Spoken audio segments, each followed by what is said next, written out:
Good evening. Welcome to another edition of the 411 Talk Zone radio show, Red Pill Edition. My name is Leon Jones.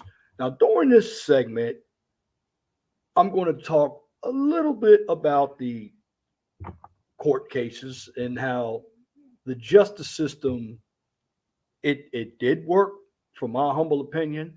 And I just want to say this, black folk, the Kyle Rittenhouse case shouldn't even have been in your minds about you. That was white folk on white folk. Now, Thanksgiving is coming up, and you know it's going to happen in these bigger cities such as Chicago and Baltimore, and some of the smaller cities like Camden, New Jersey, and Reading, Pennsylvania. We have to worry about ourselves as black people. Now, many of us, we keep including everybody in our movement. Some individuals talk about the black and brown movement. Now, again, I just want to say this.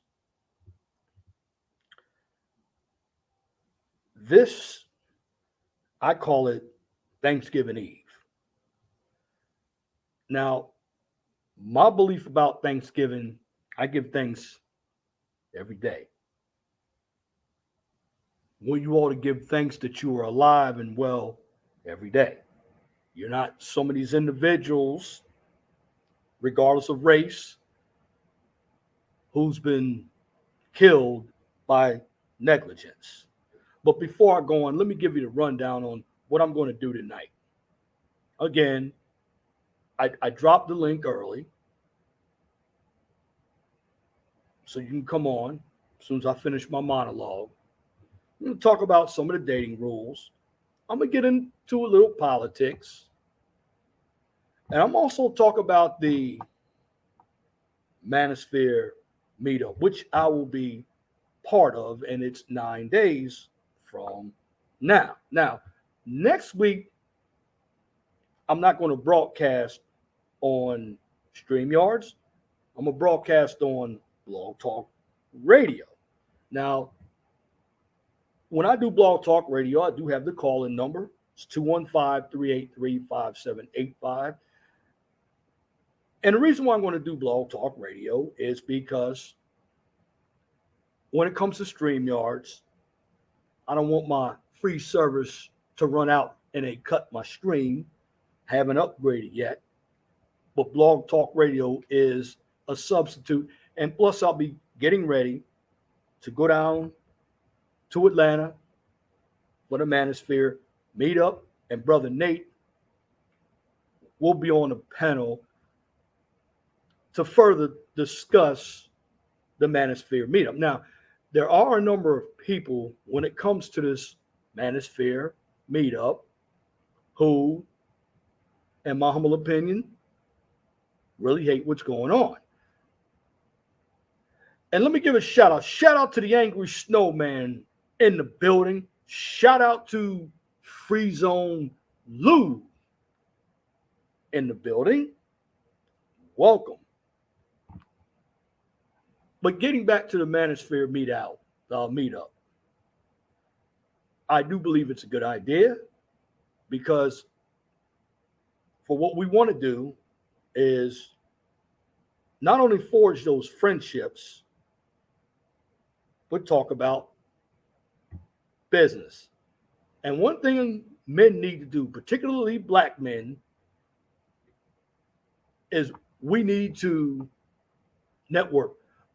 What's good, Free Zone Lou? What's good, Cyber Tosin? Dumb people with smartphones in their back pocket created the population of dumbasses. As you know, I already have the poll up about that. Is this education system and media dumbing down people? You all get over there and do that poll for me because that poll is very important.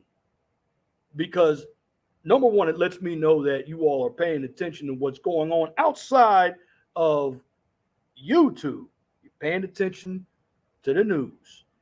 You're paying attention to the streets out there. Good evening, Celine. Welcome to the 411 Talk Zone radio show. Again, on this channel, I want to make it something substantive. I don't want to make it about talking about women all day. I will talk about the behavior. And of course, on this channel, I want everybody to be respectful. I call it grown folks radio. We're going to agree sometimes, we're going to disagree sometimes. But what I want everybody to do is to look at the points. And when you do research, make sure you get some good sources. I'll put my research in the chat as well. But to me, when you do good research and you know how to disseminate the information, you're going to be better off. And it's not about spitting numbers. A lot of us, when we get into statistics can be flawed. And the reason why they can be flawed is because statistics can be old. You have to keep updating statistics. In other words, you need to find a trend. Good evening, Jenny V. Welcome to the chat tonight. Happy Thanksgiving. Again, chat, happy Thanksgiving. Now, something I did already put the link in the chat. I did it early because I don't want to sit up here and talk myself to death all day, all night. Just got off of work not too long ago and just ate some good old neck bones and beans. A little tired, but that's all right. I wanted to make sure that I did this stream. Now, let me go on and talk about these two cases for a moment, okay? The verdicts in both of these cases, they weren't shocking to me because I paid attention to the trials. I didn't get emotional about the trials. Now, when it came to a number of African-American people, I don't know why you all got emotional about the first trial. You're defending pedos. You're defending individuals who attacked basically a kid, and he stood up for himself. And for some of you African Americans out there, do you want the Second Amendment? What if it been you? The same thing would have happened. And I'm going to say the justice did work. It worked fair for both sides. I mean, the African Americans with the Aubrey case, that was definitely a fair case. That should not have happened because the three white gentlemen that will be going to jail for a long time, I don't care how suspicious they were about the black man coming through a house thinking that they want to rob or he was going to rob something. He didn't do it. Okay. He didn't do it at all. And when it comes to citizens' arrest, there's a certain amount of force, I believe, you can use for citizens' arrest. The bottom line is, regardless of the situation, you don't go after an unarmed man with a shotgun or any weapon unless they pull something out. Now, some may agree with it and some may disagree with it. Point number two, what happened in Wisconsin? You know, it's funny how the media got this out late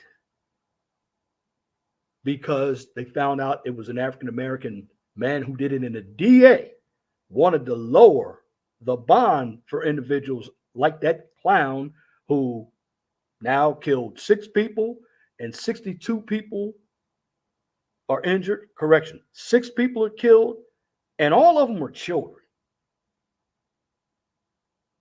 And then you have this idiot up there who says it's about a revolution. Well, what revolution?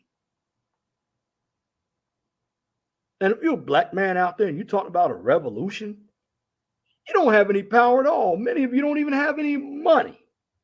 You're talking about a revolution because you run around with black, red, and green. You're conscious. Now, I could say that about anybody. But what you got to do, you got to watch the trial. Too many of you all are watching this media. And I want everybody to go into that poll that I put up and vote, because I took education and I took media as my topics to put into that poll, because I have a belief that this country has been dumbed down. And we got Joy Reid. And then you got this gentleman up there. He looks like a broke ass Don King. He's got this big gray fro. Thinks he knows what he's talking about. He doesn't know what he's talking about. You have all these other individuals on MSDNC, CBS. They're really upset about what happened in these cases. But in the long run, it's not for you to decide. That's why we have juries, a jury of your peers. Now, let me ask you something. Has any one of you ever sat on a jury? I have sat on a jury. In fact, I sat on a jury back in, I believe it was 2012 and 2013. And the evidence has spoken for itself. And what I want individuals to do, and this is what the white liberals have done. They've allowed race to be invoked in everything. First of all, my black brothers and sisters out there, race is not going to be involved in everything. Now, I'm not going to get into the black on black crime, because for the most part, a lot of the crime takes place within races. White folk kill white folk, black folk kill white folk. That's just the way it is. But I want to say this. All of these crimes that you see. Now, I live here in the Indiana area, and I'm seeing crime statistics from Indianapolis, Indiana. Now, Indianapolis has got around 887,000 people as far as the population is concerned. Now, Indianapolis is actually breaking its record of homicides. They now have 218 homicides. Now, I've been here in Indiana for 6 years, and I have never seen the crime in Indianapolis. Now, I've seen it in Chicago. Good evening, Angel. Hope everything is well. And like my man Trailer Hood is saying, Indianapolis is getting bad. And Indianapolis is primarily white. But, you know, you have 2 cities that are off the I-70 corridor that are relatively big. The other one is Columbus, Ohio. Now, those 2 cities are actually getting into grifters from Detroit. They're getting into grifters from Chicago. And I live here in Lafayette. Yeah, we're getting some of that too. And over there where Brother Angry Snowman lives in Muncie, they're getting some of that as well. And I'm just going to tell you this. You have a number of individuals out here who either should be locked up in a mental hospital, and unfortunately, Ronald Reagan, he let everybody out of the mental hospital. Yeah, he was a good president, but there were some things he just did that didn't make any sense to me. But again, you cannot depend on a politician. Now, the Angry Snowman, we had a dude murdered in Muncie last week. Muncie is getting back. Now, Muncie is a small city. It's the home of the Ball State Cardinals. And southwest of Muncie, you got Anderson. That's pretty bad as well. Now, I believe Angel Martin, she lives just north of the Louisville area. Now, I used to see Louisville on 48 hours. And unfortunately, a lot of the crime that I've seen in Louisville has been in the black community. Now, I'm just going to say this. When it comes to looking at something, you have to look at it from a realistic point of view. I know that the truth hurts. And we live in a society where a number of individuals don't like the truth. They want to basically sweep it under the rug. Now, one thing I do know about this government is corrupt. A number of the DAs, they're being paid with George Soros money. That's not misinformation. That's true. The one in Chicago, the one in St. Louis, Philadelphia, and no telling what happened up there in Kenosha, Wisconsin, which I do know where Kenosha is. It's south of, I call it Milwaukee, because they have a lot going on there. In fact, I remember going up there to a Popeyes, and guess where Popeyes was?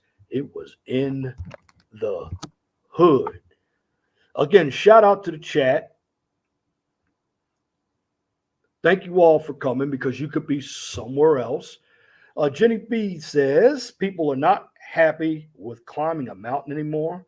They want to carry the mountain around them. People don't want to be identified purely by their skin color, but constantly they cry race. Well, let me tell you something, Jenny.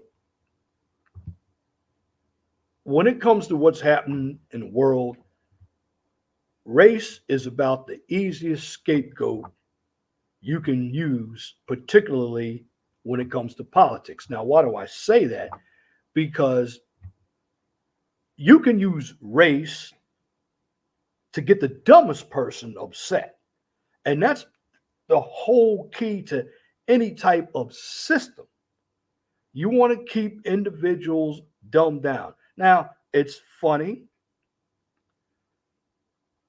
There are a number of people out there still wearing masks. And they're wearing masks while they're driving. I was going to work, and I usually go down I-65 because I work in Indianapolis. And these individuals look like zombies. But this is what the left wants to do to individuals in this country. They want you to be zombies. They want you to be stupid. Brother, the Angry Snowman says a lot of these House and Senate members are getting paid off with this infrastructure bill that creepy, sleepy Bangkok Biden has just signed into law. Brother Angry Snowman, you're going to have to definitely explain that to me. I've already dropped the link. I'll drop the link again. Just give me a few more minutes of my monologue because I want to have an open panel and I want to talk about different subjects. Yes, I'll get into the dating rules, but I'm really upset about what's going on in this country. And I am not looking at race. I'm not looking at LGBTQ. I'm looking at reality. And you just have some people who want to live under the umbrella of tyranny, but they don't know what tyranny is. And then you have this, I call it this Chinese Russian. She wants to become the next, I guess, I call it a currency czar. But she wants to bankrupt the energy industry. I'm just going to tell you this.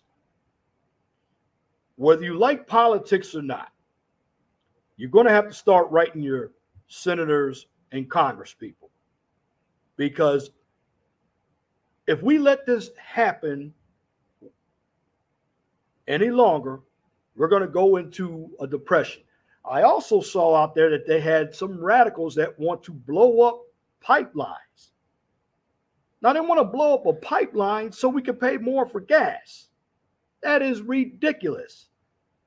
And of course, the president said he just let out 50 million barrels of oil. Do you really know how much oil that is? It's only 3 days worth of oil. And this is the smoke and mirrors that a number of individuals don't tell you. You see, in this country, individuals, they don't like capitalism unless they're elitist. They want us to live under the oppression of communism while they live under capitalism. In the long run, it's never going to work. We got to keep on fighting.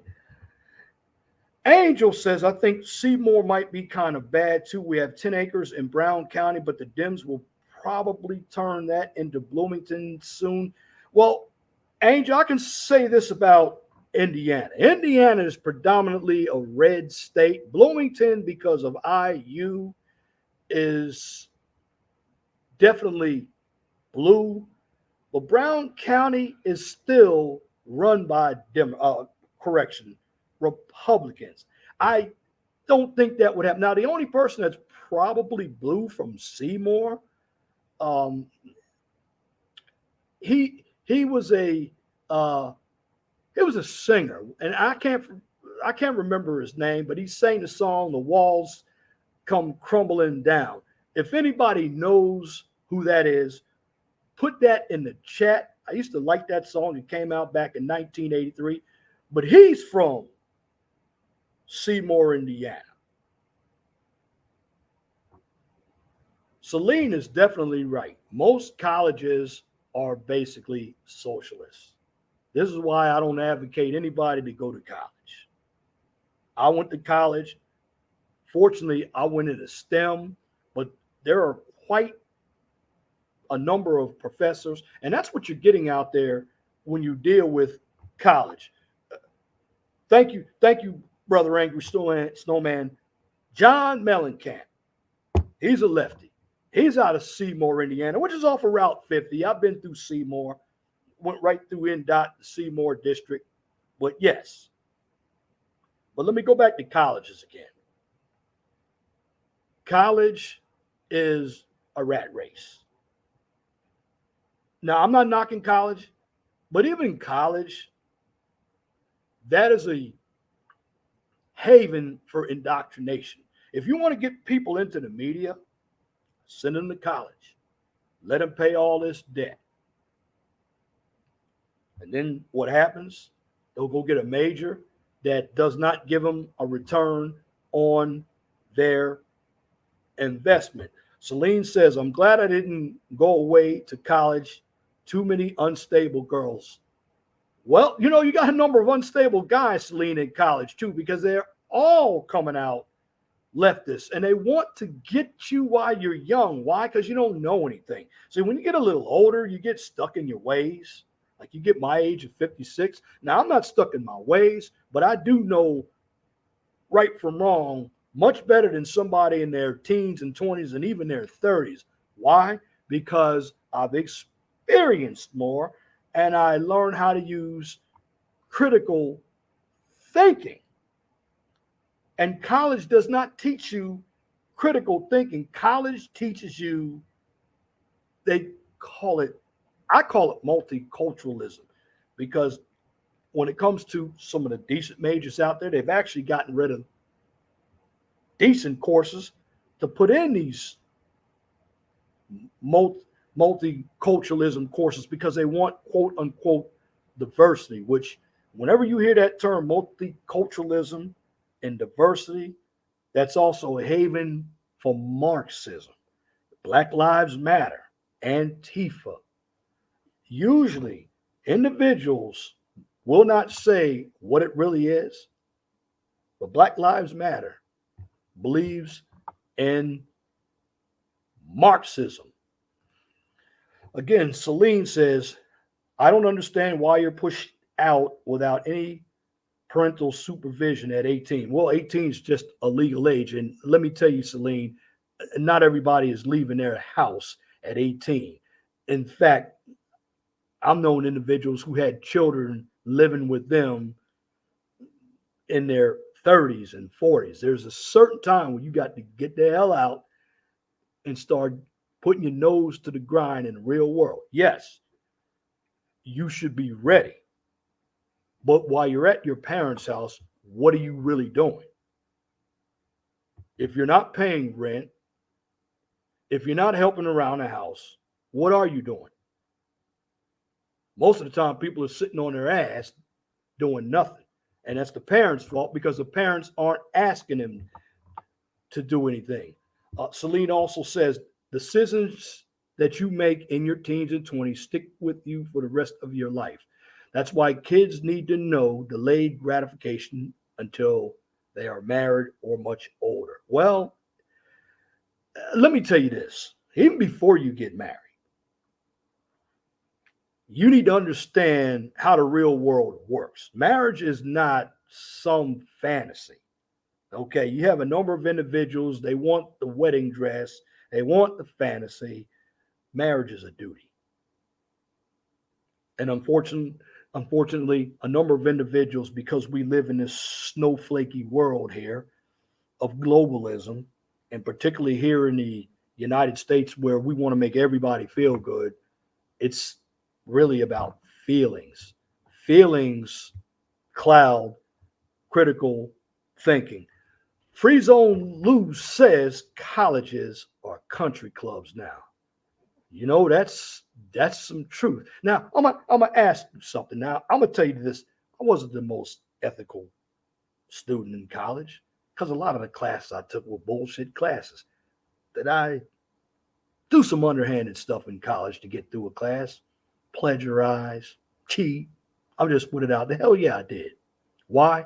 Because I didn't think that class was really what I needed, but I had to take the class to get through. So in college, sometimes you got to do things to get through. And, you know, I had a little business when I went to Temple University. I used to sell my old exams. And yeah, I know some of the professors might be listening, but you can't do anything now because I've already gotten the degree. You can't take that away from me because I've already paid my money. Now take that. Celine says, again, that's talked about marriage. Women want the wedding, not the day to do life of marriage. Both people, if you get married, she want the idea. You're going to be with this person through the good and the bad till they die.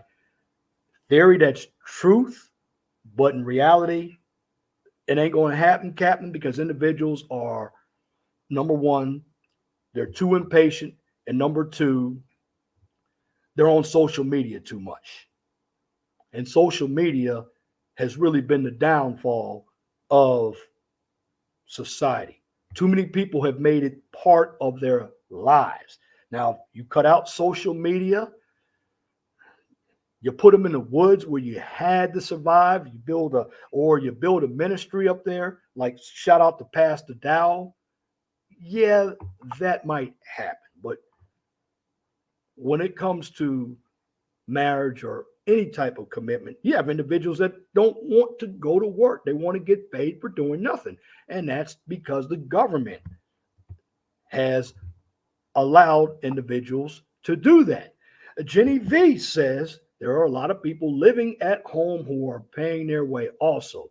Sometimes it gives you an opportunity to get your own property so you don't have to have roommates.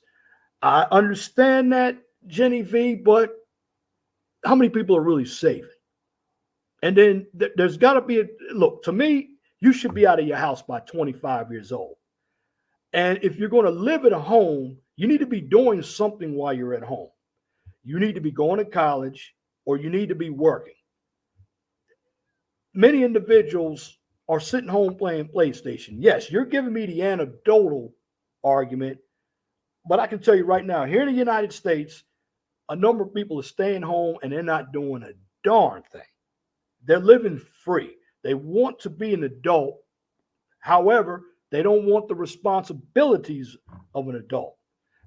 Back in 2015 and 2016, there was this 30-year-old who was trying to sue his parents because they were making him leave. Well, you're 30 years old. What have you done with your life? Many individuals who are like him, these guys are bums. You think that guy's going to make a good husband of somebody? He's lying up under his parents' house. And if you're a woman, would you want that kind of guy? Now, there are a number of you women who are getting pregnant by these types of guys, but would you want that type of guy? Absolutely not. Celine says women who ride the CC in their 20s and then expect a man to be there when they are ready. If you want to get married as a woman, plan it very young. Do your best to abstain and cultivate skills. Facts. Because as a man, you don't want some guy, you don't want some woman that's been riding the dicks. Because the more men she has, and shout out to Ringo TV for saying this, the more spirits of men you have in your body, the less of a skill of pair bonding you have. Why? Because your pureness is out the window. Guys want a woman who's basically pure. This is why you start young. But unfortunately, you have individuals who have started young while they're young, if you know what I mean. Now, teenage pregnancy has gone down, but you have a number of promiscuous young women out there. And of course, young men. Jenny V, maybe that's why there's so many single moms. They got kicked out and nothing but the coochie, and that's what gets them a bed for the night. True on one hand, but on the other hand, it's the parents' job to teach. And some of these guys, if they stay out the streets, go to the military. The military is your best friend because you're going to have men like you who are going to teach you to be a man. Now, your comment, Jenny V, is correct, but I gotta tell you this. I don't make any excuse for somebody getting kicked out. In that comment you had, you don't tell me why they got kicked out. I mean, they could have gotten kicked out because parents were tired of having them home. You know, no kid is going to live with me if he's not going to follow my rules or she's not going to follow my rules. Go to the military. Sometimes getting out here where it's cold, that's the best education. That's when you're going to learn something. A number of individuals, they don't want to learn anything. They want to live off the nipple. The Angry Snowman, ask yourself if you would be okay, if it would be okay, that type of person dating your son and daughter, and that will tell you if you should be with him. Hey, Angry Snowman, give me a little bit more specificity with that. Kind of put some more logic in there. I'm not following that right now, but I don't like to assume. Are you talking about the type of person who is undesirable? Are they a derelict? Now, if you're talking about that, then I don't want my son or daughters near anybody who is derelict. Why? Because that person doesn't have anything to offer. That person is going to drain a decent person. And this is what makes single moms too. And again, some of you women and some of you men, you got to stop dealing with below the barrel people. Shout out to my boy, TPOT in the house. Peace, brother. Peace. Shout out to Tampa Supreme. Joe Biden and the liberals destroyed America. Well, they're destroying it. Remember, Tampa Supreme, we still have, and I know it seems like he's been in for years, but it's been much longer than 4 months. It's been about 10 months, and it's been a long road. Now, the way we can eliminate some of that, we got to participate in the political process. If you can't do it nationally, you got to do it locally. Jenny V says no one should be living at home by 25. Facts. I'd say 23 at the most if you are getting a bachelor's degree. A master's degree, you on your own. You have to be doing something with your life. That's what I'm going to say. Celine says, there is this ex-adult actress whose name is Lana Rhoades, and she says she regrets doing the most degrading things, but won't ever give back the cash for doing her time. Of course, she's not going to give back the cash. Hypocrisy is everywhere. Yeah, she degrades what she did, but she got paid for it. That's why she won't give it back. Heck, I went to Temple University, and Bill Cosby was thrown in jail for alleging sexual allegations. Did Temple University give that money back to Bill Cosby? Hell no. Hell no. Hypocrisy. They're not going to get that money back. You can't expect that. Jenny V says, if a man wants to build a good life for himself, then he shouldn't ask a woman to lay the foundations with him. Her job should be to furnish it with soft furnishings. Your job as a woman in a marriage is to be a helpmate. That's what your job is. It's a duty.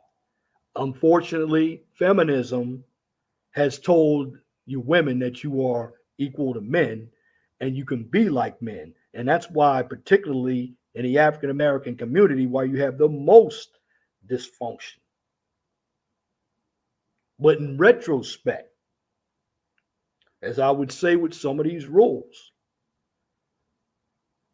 you women, just like I tell men, have to see how a man is moving. Don't give yourself to a man who is moving in the wrong direction, because you will be a single mother. And when you are a single mother, you will be taken off the market because, for the most part, and I always hear these guys talking about, well, I'm not going to date a single mother or marry a single mother. Yeah, you guys are marrying. You guys are fucking him too. I mean, I can understand if you pumping and dumping or smashing and dashing, but marrying him, being a stepdaddy, no. Stepdaddyism, and I'm 56 years old, and I've never been a stepdaddy, and I will never be a stepdaddy. I think that's the worst position because the kids don't like you. They're not going to respect you. Hell, they don't even respect their own daddy sometimes. So, listen, don't play into being a stepdaddy. At the end of the day, invest your money, if you're a guy, in starting your own family. Celine says, I think women should stay with their parents until she gets married, honestly. Well, yes and no, Celine. The problem is you get a number of these daughters living at home. They won't learn anything about the real world. And when you have your parents who are married and they've already taken care of you till you became an adult, you're also infringing on their privacy. At the end of the day, you could even be ready and still make mistakes. So the bottom line is, when it's time to go, get the step in. Tampa Supreme says, what's your opinion on Young Dolph's death? Brother Supreme, I never even heard of Young Dolph. I know he was a rapper from Tennessee. But I will say this. If you are going back into the hood like Nipsey Russell did, yeah, you want to build up your hood, you got to remember something. If you got guys who are still in the hood when you were there, you were growing up together, and you get big and you go back into the hood, oh, they're going to be jealous of you. Why? Because they want what you got. So, my humble opinion is if you become successful, don't listen to the old rhetoric. Oh, well, you think you're too good for us? No, no, get away. Your job is not to bring everybody up. Look, MC Hammer tried that. And what happened? When he was down, the people he brought up, they were nowhere to be found. And that's bullshit. Tampa Supreme, a man should be on his purpose. That's correct. Because if he's not on his purpose, he will be lazy. And this is what I tell you about education. It's education, particularly when you get into the public school system, they want men to be like little girls, so they give them Ritalin. No, men want to throw a football around. They want a roughhouse. Or I'm going to say boys. Boys are not like little girls. Generally, girls do better in school.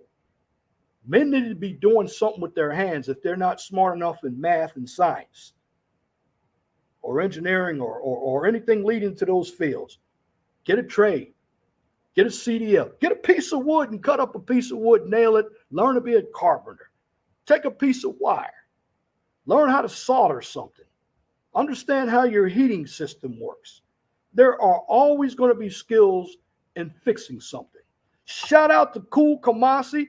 Shout out to Lemon Pepper Wings. Welcome to the chat. You Ain't Wrong says Dolph, MO3, and another rapper were murdered within the last month, and they were all signed to the Empire. You know, it's funny because you mentioned that show, Empire and Power. It seems to me when a lot of blacks have these types of shows, they get rich off of a lot of criminality. And it seems to me that criminality is what makes black people or black men true men. No criminality gets you locked up and it gets you dead. So if anybody says you're a lame because you got some education, you got a skill, break camp immediately, because that person is going to end up bringing you down. And I said in a video a long time ago, you are what you eat. Celine says, my opinion on what 21 Studios did with men teaching women on what's feminine, I think it's well-intentioned. Now, I think the intention was good. However, it didn't work. That's a woman's job to teach a woman, just like it's our job to teach a man. Now, we can tell women what we desire, but in the long run, they got to be willing to give it to us. And many of them today, they don't want to listen. Cowardly Savage, get your hands dirty. Learn how to make fire without gasoline. True. Facts. Shout out to Cowardly Savage. Shout out to Tricky Willie. Dolph Backpack, he said, he said, R.I.P., rest in peace. Like a lot of the other rappers. There are going to be more of them dying out there. GV says, learn the skill and you'll always have our facts. Tampa Supreme says, what's the best trade to learn? Okay, that's a good question. Now, from my humble opinion, it's basically personal. I like HVAC. Why? Because it's in demand. I like auto mechanics. Those two fields, everyone's always going to need them. How many people are driving? And when you do auto mechanics, you can go into collision repair, you can go into fixing transmissions, engines. I mean, just from that one field. Now, I live here in Indiana, and Ivy Tech Community College has all those. So now there are other areas too. You can go into carpentry. Now, if you really want to make a lot of money, but you have to have a license, be a plumber, be an electrician. And if you want to work in the construction area, learn how to operate a piece of equipment because there are a number of individuals who are making $40 an hour operating a piece of equipment. Yeah, they throw a lot of fringe benefits in there with that. Celine says it takes a woman from a young age to want to be different from most women. It's just some seminars, or I'm going to say femininity controls promiscuity, swearing. It's much more, it's not an on and off button. Well, again, Celine, that goes by you are what you attract. You got to separate yourself from individuals who are going to shame you for being different.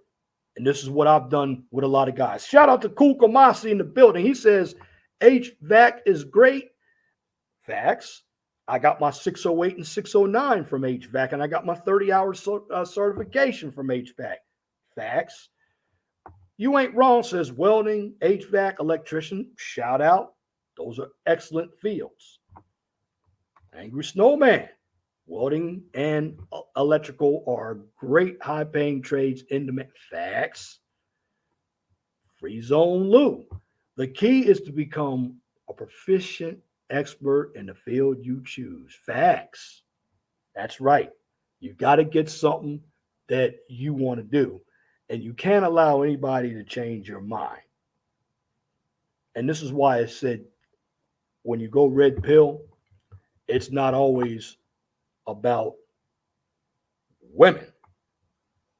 Tampa Supreme, I'm close to getting my CDLs. Well, good. Get your CDL. I got a Class B CDL.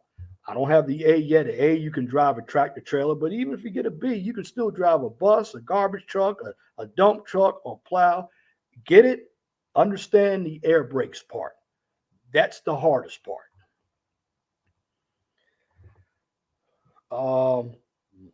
My boy, new guy, Anorak V1, mechanical engineers. That's right. You know, I like mechanical engineering. I call mechanical engineering the mother of all engineers because you're in everything. You can go into power. You can go into HVAC. I'm a civil engineer, so I work out there with all of the infrastructure.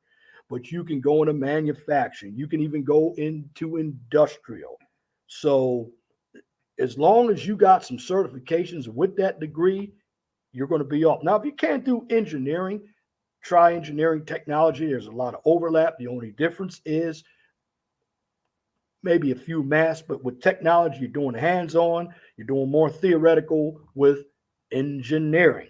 Celine, I enjoy solace. I love people, and I like to be social, but I'm careful of what girls my age I let into my life. Facts, you should always be careful. Again, you are what you attract. Something else, Lemon Pepper Wing says cooking. I don't know if he means cooking by, if I'm cooking somebody. No, I'm not cooking anybody, but be a chef. You can do it. I can cook myself. Shout out to the Antisocial Socialite podcast. Teach a person a skill, and you're giving them at least 3 ways to make money. Facts. And, that's why I want to sit up there on my panels. I want to get more into getting people skills. I don't want to sit up here and talk about women all day because if I do that, then I'm actually being a hypocrite because I like women. I just don't like a number of their behaviors out there, but they're not all bad. Now, you do have some guys who are simping, but in the end, you are what you attract. Cool Kamasi says, if you can burn water, then you are supernatural. Yeah, if you can burn water, just make sure you burn the right water and don't stick your foot in it. I've known some people who have done some dumb things burning water. Again, shout out to the chat on this Thanksgiving Eve. Remember, always give thanks. It's not about the turkey. It's not about the stuffing, although it is good. I mean, that's really the only reason why, if I were going to my mom's house, there's only three things that I would enjoy about Thanksgiving: the free food, the football, and the toilet. Because I get all the food out, and then I have time for the apple pie or the sweet potato pie, and I come right back on home and get some more. And then I do some exercises. Again, shout out to the chat.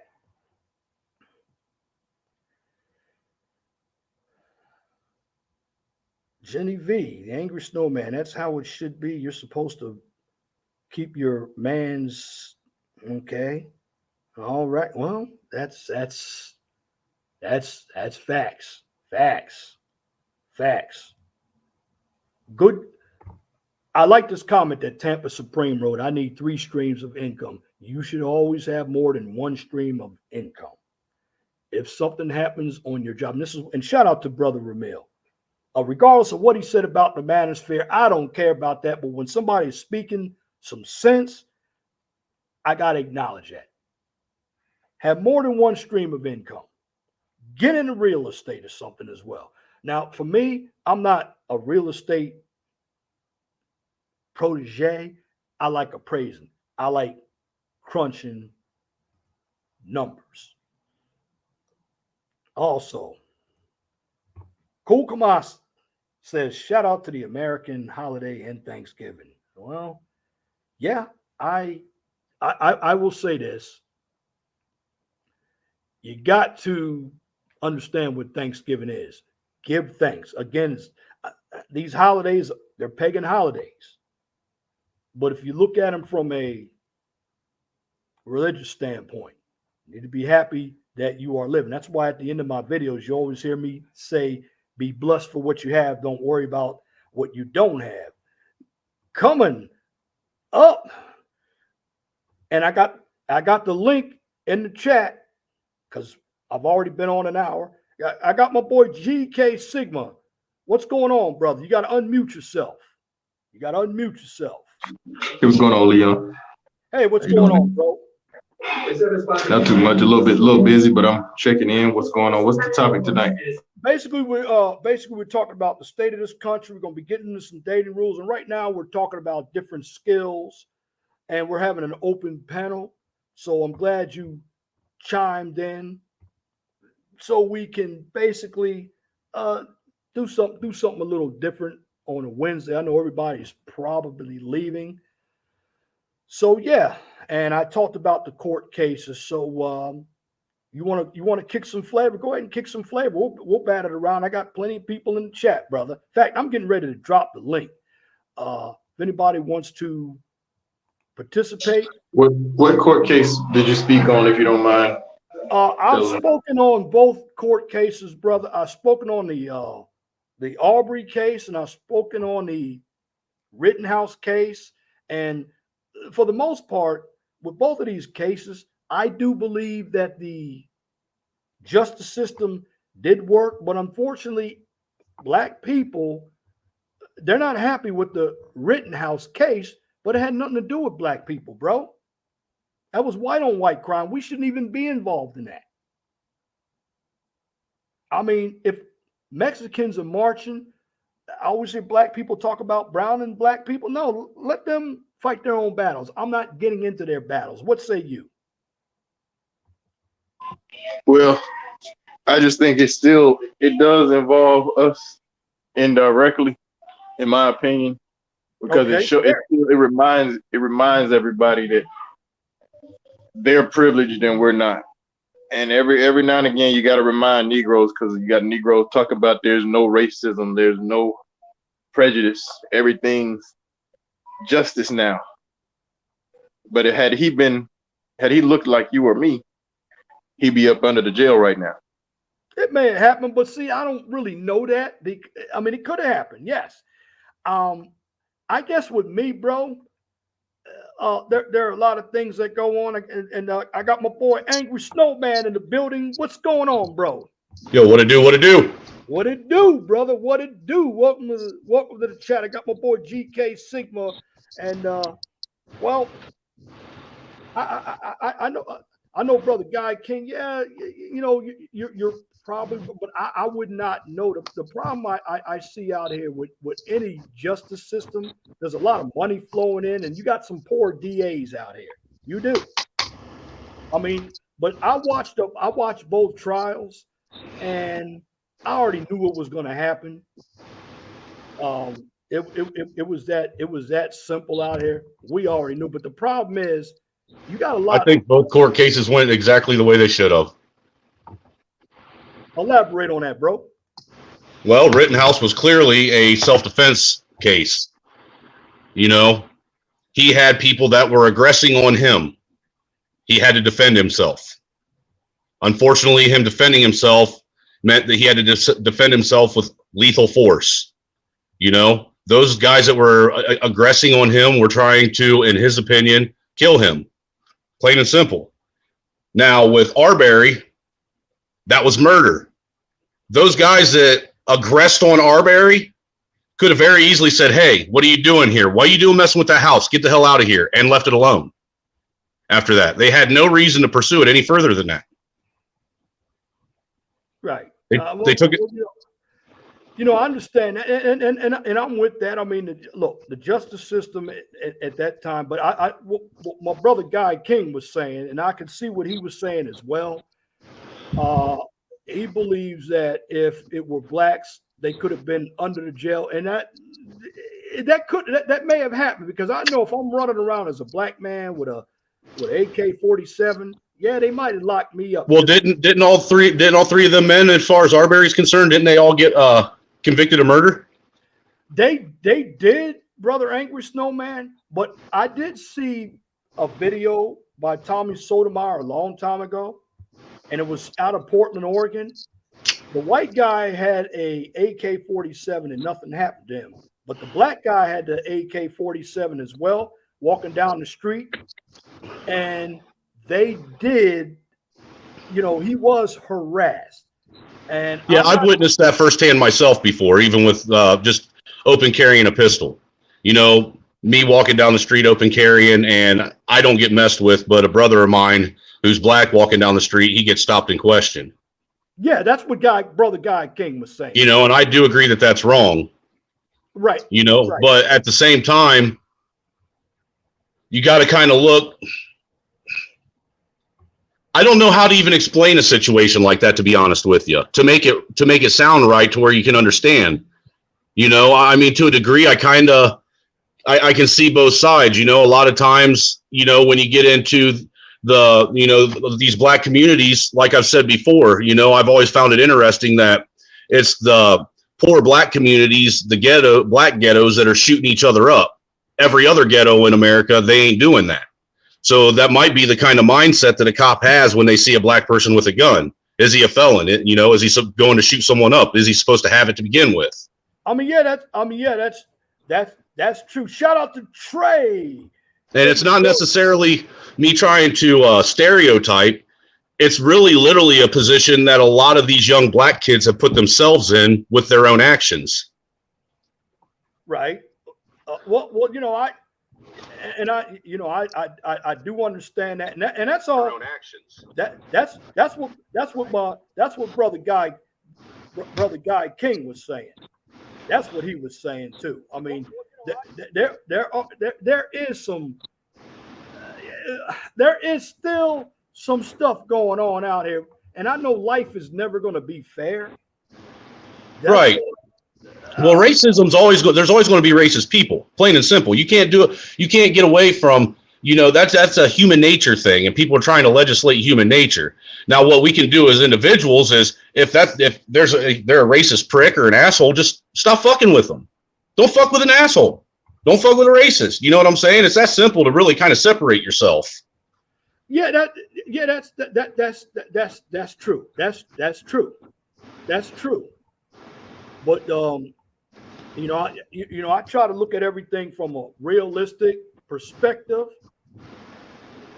When we, as black people, because sometimes we're all put into one caveat here because of others, and at the end of the day, you even if had some good individuals get clipped by cops out here too. Now, if you're going to run away, right, that's one thing.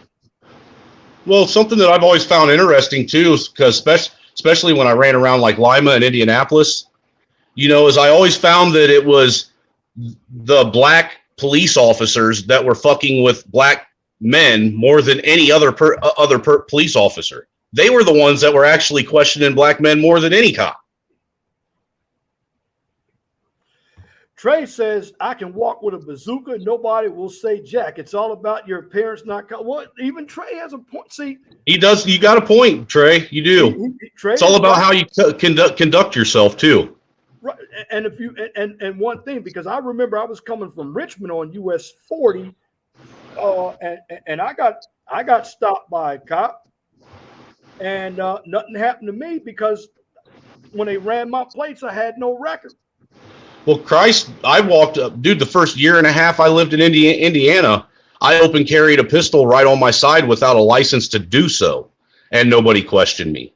And it was just because I was so used to doing it. I just carried myself like I was supposed to be doing it. I didn't act like I was doing anything wrong.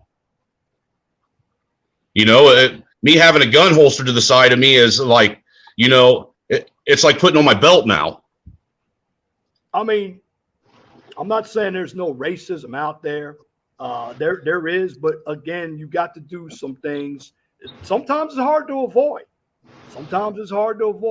But here's what I would say: if you stay out of the system, it's gonna be better for you. But then again, you got to realize the people who are running the system, they're human beings themselves, and they got a lot of bias themselves. That's fact. Got my brother Free Zone in the building. What's going on? You got to unmute yourself. What's popping, y'all? What's going on? Hey, what's going on? Welcome to the chat. We're just chopping it up here. I didn't mean to run your buddy off, man. I hope I didn't. No, I don't. I'll vouch for him. He's a very good guy, and I was vouching for him too. Trying to look at it from both ways. In the long run, you got to look at it from both ways. Let me see if I can get him on the chat here. I can't even get him on. Hold on for a minute. This is gonna be crazy while I'm on the line here. Just hold on, because he's a good brother.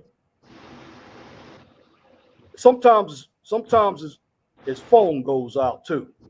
He doesn't have the best phone. Yeah. So, but that's what I'm saying. So we don't do turkey at my house anymore for Thanksgiving. We do fried pork chops. Oh, well, that's good. That shit sound like slamming. I got some big. I just went and bought some a couple days ago. Some big, fresh, 1.5 inch thick pork chops, man. Oh, all right. But like I said, with this court case out here, there he is.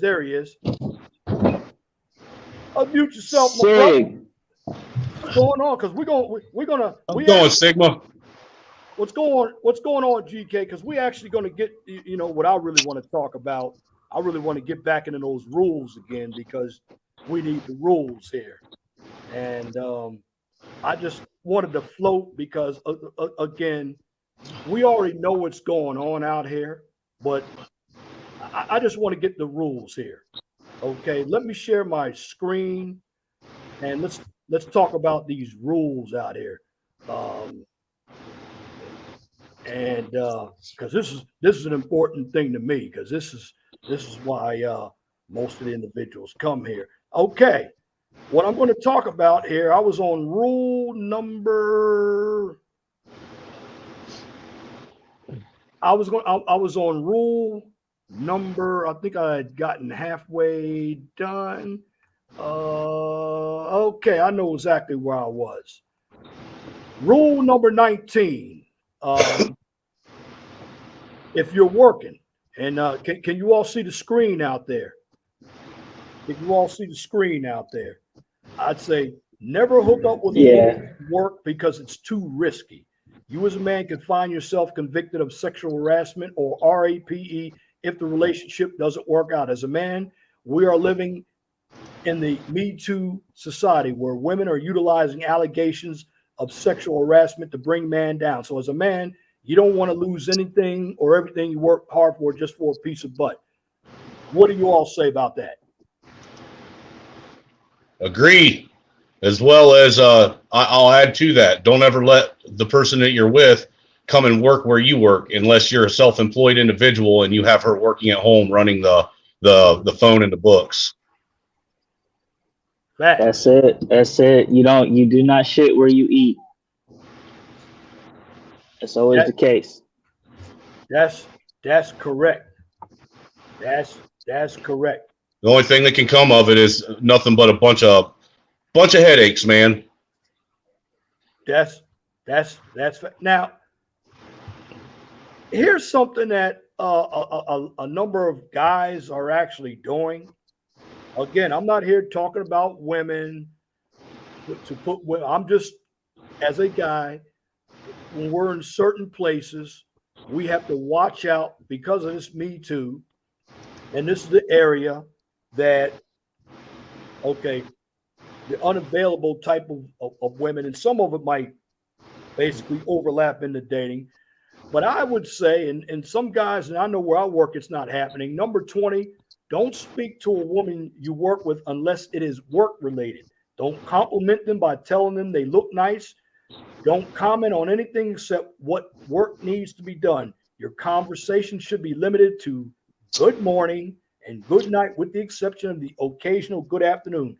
Saying anything more may and most likely lead you up to a sexual harassment lawsuit. What say you all?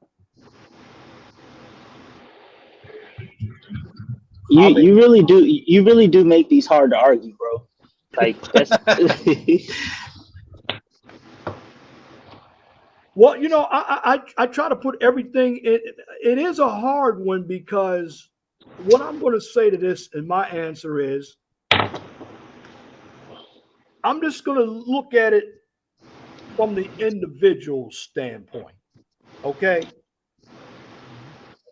Because I know every woman is not like that at work, but you do have some who are like that. And all I'm doing is just basically, you ever heard of an ounce of prevention and a pound of cure? Well, yeah. This is all I'm doing. Because a lot of us guys, young and old, and just like Jenny V says, don't mix business with pleasure. Right. I was gonna say, to really simplify this, stop treating the workplace like you in the club or out in the streets. Mm-hmm. Absolutely. And if we really want to narrow it down even more, stop focusing on pussy. Simple as that. There you go. Simple as that. Stop focusing on discipline.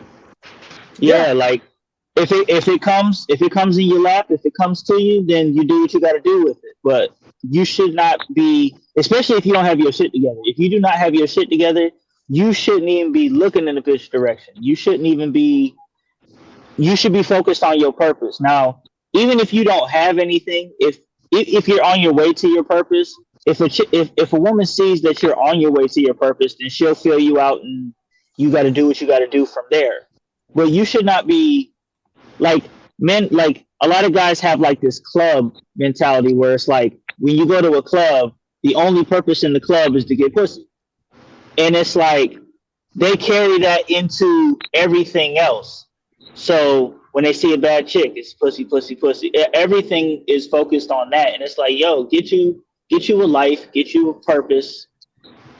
You know what I'm saying? Have your business over here, have your pleasure over here. But most of the time should be focused on business. Simple as that. Yeah, 98% of your day, 98% of your energy should be focused on making money and making something of yourself. Well, that's facts, and I'm not even going to put race of people there, but there are a number of us, and I've seen even white guys at work. Too many of us are involving ourselves with situations that are basically going to cause us to lose everything. And what you don't want to happen in the workplace is for your name to basically be torn to shreds, because remember something about reputation. Reputation always follows you. If it's a bad reputation. Well, and add to that, Leon, let's reverse that. And also, we need to, a lot of these men need to stop letting women talk to them at work. Stop allowing women to engage with you in those type of situations at work. I mean, you can politely tell them, sorry, I'm at work. We work at the same place. I don't mix business with pleasure type shit. So I'm not the one. And just walk away. It's real simple. Yeah. But how many, I work downtown Indianapolis, Brother Angry Snowman, and I see a lot of guys. They still hustling and bustling. And you know what it is when you go downtown. And I know everyone probably knows what it is where he's from. You go downtown, particularly when it's warm. You got guys out there trying to show themselves off. And, like You Ain't Wrong says, don't text with a female coworker or email. That's facts. See, like me, I'm married, so I just don't bother engaging or texting or talking to any female. Period. That's not my bag. Yeah, well, I understand that too. I don't even go and do that either. I mean, I got somebody self sweet chocolate hair, so I don't. After a while too. Now, there's some people, and listen, I am not going to criticize anybody who does the P&D and the smash and dash. If that's what you guys are into, that's what you're into. Yeah, if you're into that, okay, so be it. Some women are recreational material, but be careful when you're doing it, though. Know how to do it. And like Jenny V says, especially avoid work relationships if you're the boss or a position higher than them. You have more to lose because the tribunal will always go against you. That.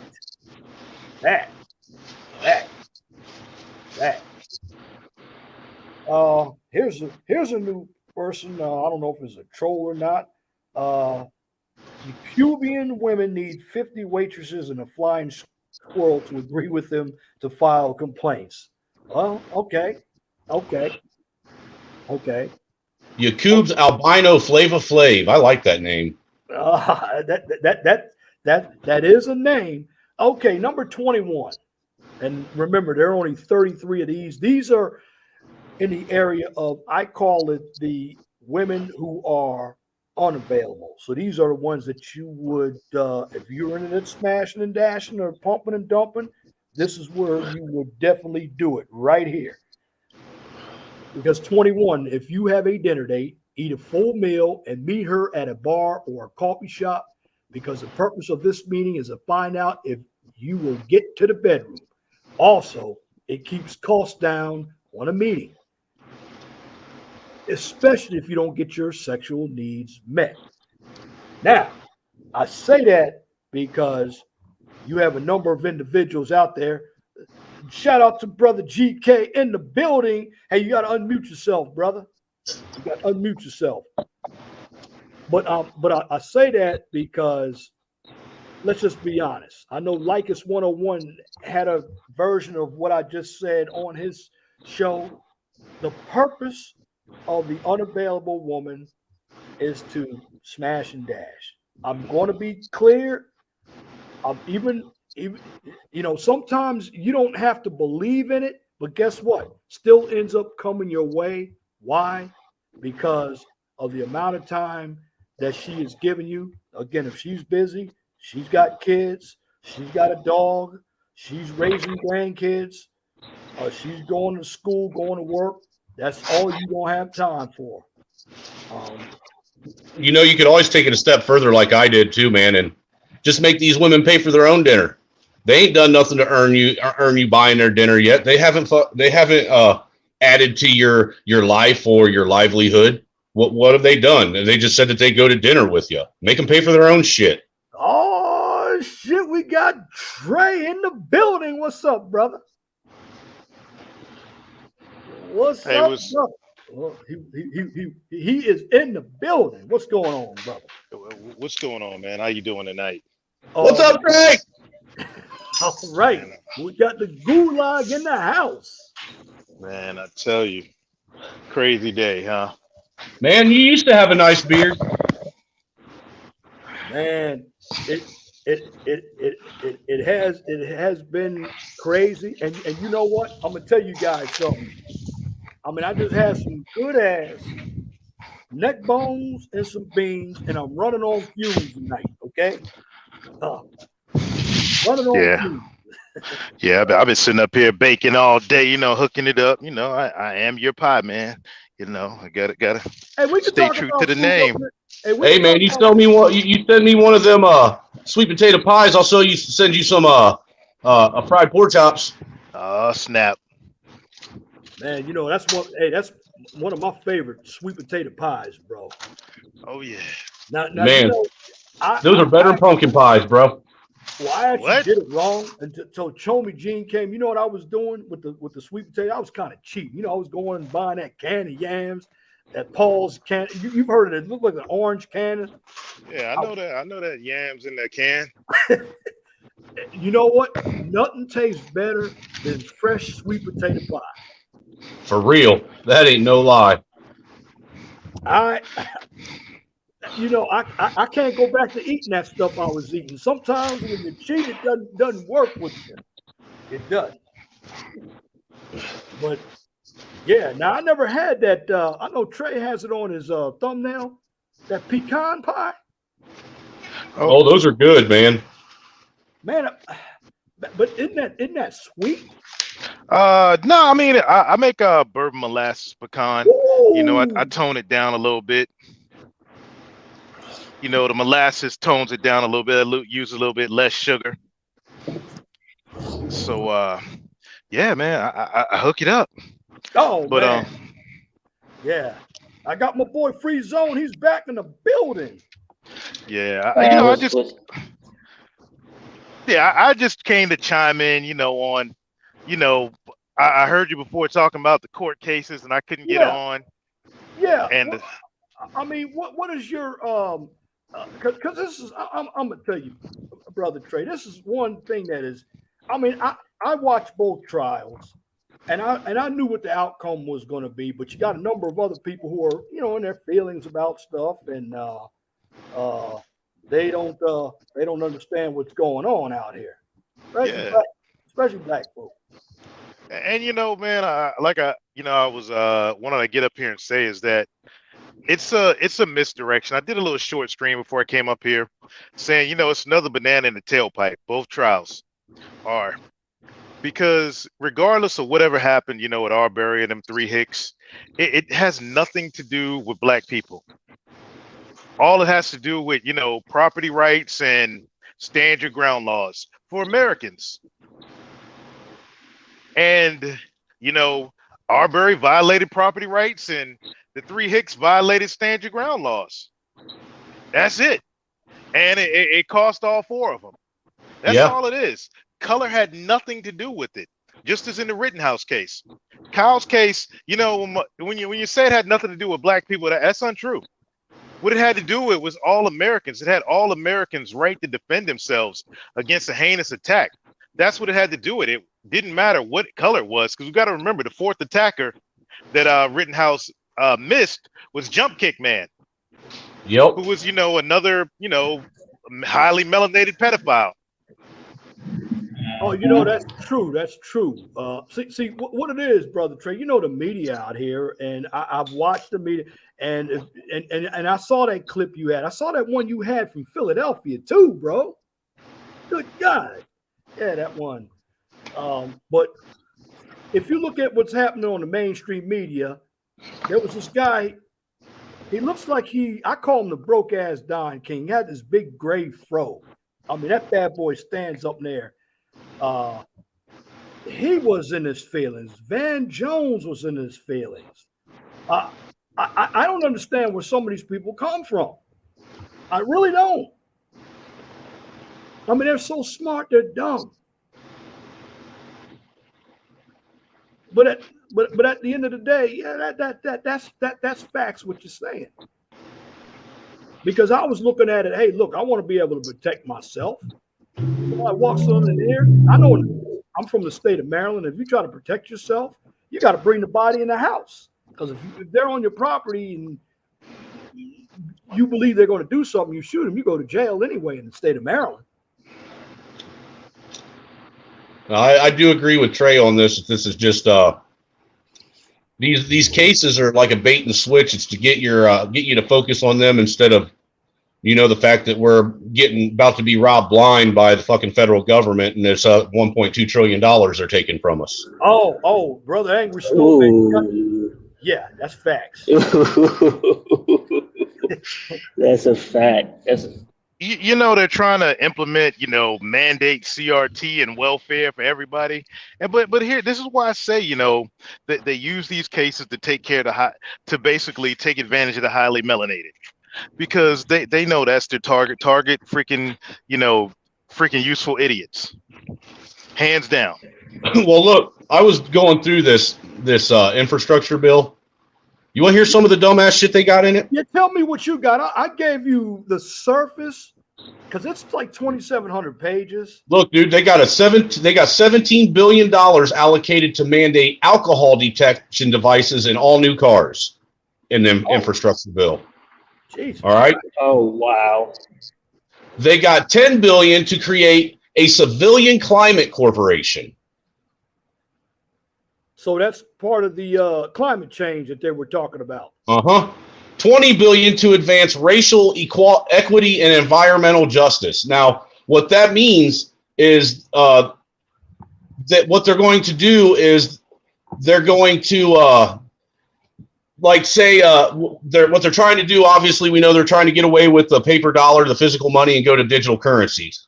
When they go to digital currency, how they're going to do that? What they're planning on doing is anybody that is part of an ethnic or racial minority, they'll get $1.50 to the people that ain't in a ethnic or racial minority get $1 type shit. So, because that's when they're going to implement. They're trying to implement that whole UBI shit, universal basic income. That sounds like it. The other thing, some of the other shit, they got $175 billion in subsidies for electric vehicles. That has nothing to do with infrastructure. They got $213 billion to build and retrofit 2 million houses and buildings. Has nothing to do with roads, bridges, or tunnels. They got $100 billion going for new public schools and making school lunches greener. What the fuck does that have to do with infrastructure? That has more to do with some serious extortion for their buddies. $12 billion is going for community colleges. They do have you might like this one. They got billions to eliminate racial and gender inequities in STEM. Well, now Brother Angry Snowman, that'll never happen because hey, look, regardless of what your race is, you just have some people that aren't smart enough to be in STEM. Yeah, you can't legislate stupid. You know what I'm saying? I mean, I'm laughing my ass off with that, but these lefties out here, let's just be honest, they're some stupid people. Look, they got $2.5 billion to expand border processing stations for migrants from Central America. But here's the deal. Like I said, Trailer, what's everybody talking about? Oh man, you got conservatives, liberals, progressives, everybody, y'all going, yes, they're guilty, yes. I'm like, are y'all idiots, stupid? That ain't got nothing to do with y'all. It's a smoke screen, and I know it, and that's the whole Here, check this one out. Yeah. $550 million for intelligent transportation systems programs, a federal program that enhances America's productivity through the integration of advanced communications technologies into the transportation infrastructure and vehicles. Man, they're trying to track. All they're doing is trying to track us. That's it. Yeah, that's going to be a mileage tax, is what it is. But you can't tell idiots. You just can't tell them nothing. And it follows it up with the $132.5 million for the Bureau of Transportation Statistics. Yeah, and but Dude, you know, Trailer, $350 million for the Wildlife Crossing pilot program. Yeah, I do got to get on you, Snowman. Go ahead. You know why? I heard you when I was trying to get on when you were talking about, oh, I know there's still my black buddies get harassed. Well, no, the fuck they don't, bro. No, I actually have seen that happen. No, I really bro, have. It's what happens is this. It's individual bias. It ain't got shit to do with the person. It's the person whose eyes is beholden. You know what I'm saying? I'm just saying. Look. All I'm saying, Trey, is I have witnessed that happen a couple times. Yeah, bro. And all you do is you exacerbate the problem by freaking. You can't give the inch a left a mile. They'll be like, clip trailer hood. See that freaking racist white supremacist trailer hood? Even he agrees with us. That's all they're looking for is a soundbite, bro. You can't give them an inch. Yeah, I guess you got a point. Jesus Christ. Yeah, that's a point. Because a lot of what I'm seeing out there, and shout out to SKC, he is in the building, in the chat. Drop the link, and also I have a poll, and the poll talks about the media and education. Is it being used to dumb down Americans? Let's get that poll up, and right now for the poll, I have had how many people? I have had 36 votes, and wow, little shutout here. 100-0, 100 yeses and 0 nos. 4 is education and media dumbing down society. I brought those two in because, listen, Brother Trey, you went to college.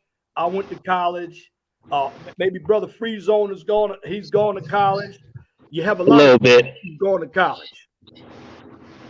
So you want to know how much money is actually going to roads, bridges, and major projects? Let me know. Infrastructure bill. Yeah, let me know. I said 500 million. 109 billion. That's it. For how many? For how many? For roads, bridges, and major projects, that 109 billion. For how many years? Because I heard 500 million over 5. It isn't saying how many years. It's just it's saying what the total is going towards them repairing roads and bridges. Well, what was the total budget of the entire bill? 1.2 trillion. Oh my fuck! So I'm out, Joe. Look, They got shit in there to reduce the IRS tax gap. They got shit in there to reduce unemployment insurance program integrity.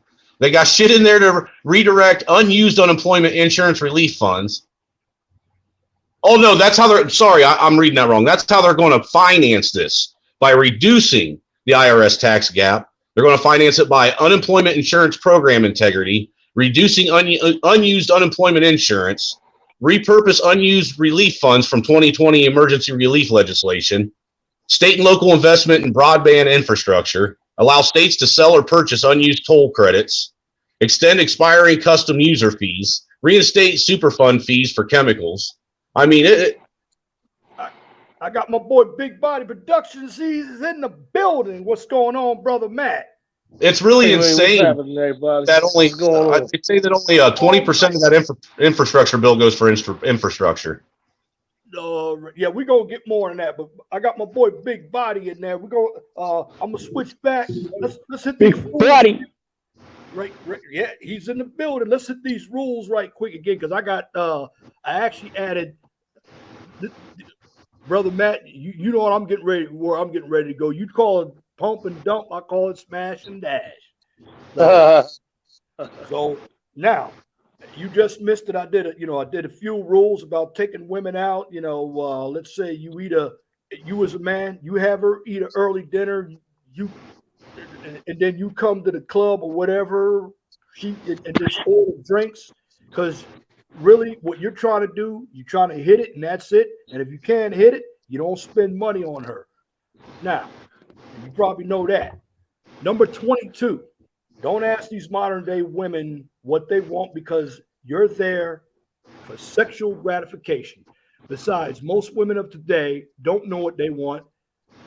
They just talk about it, but fail to back it up with action. Panel, what say you on that? Brother Matt, this is one for you, man. Well, I mean, you know, I'll start off by saying good evening, everybody and happy holidays, happy Thanksgiving to y'all for tomorrow in advance. Peace, brother. Yes, sir. But, you know, when it comes down to it, man, I mean, let's be for real. You know, at the end of the day, I mean, you like you said, everybody has a purpose, man. There's a motive for everything, you know. And when it comes to pumping and dumping, man, I mean, yeah, you're gonna put your time and your money out there, but the objective is to get the pussy, man. And if let's be clear, let's be crystal clear.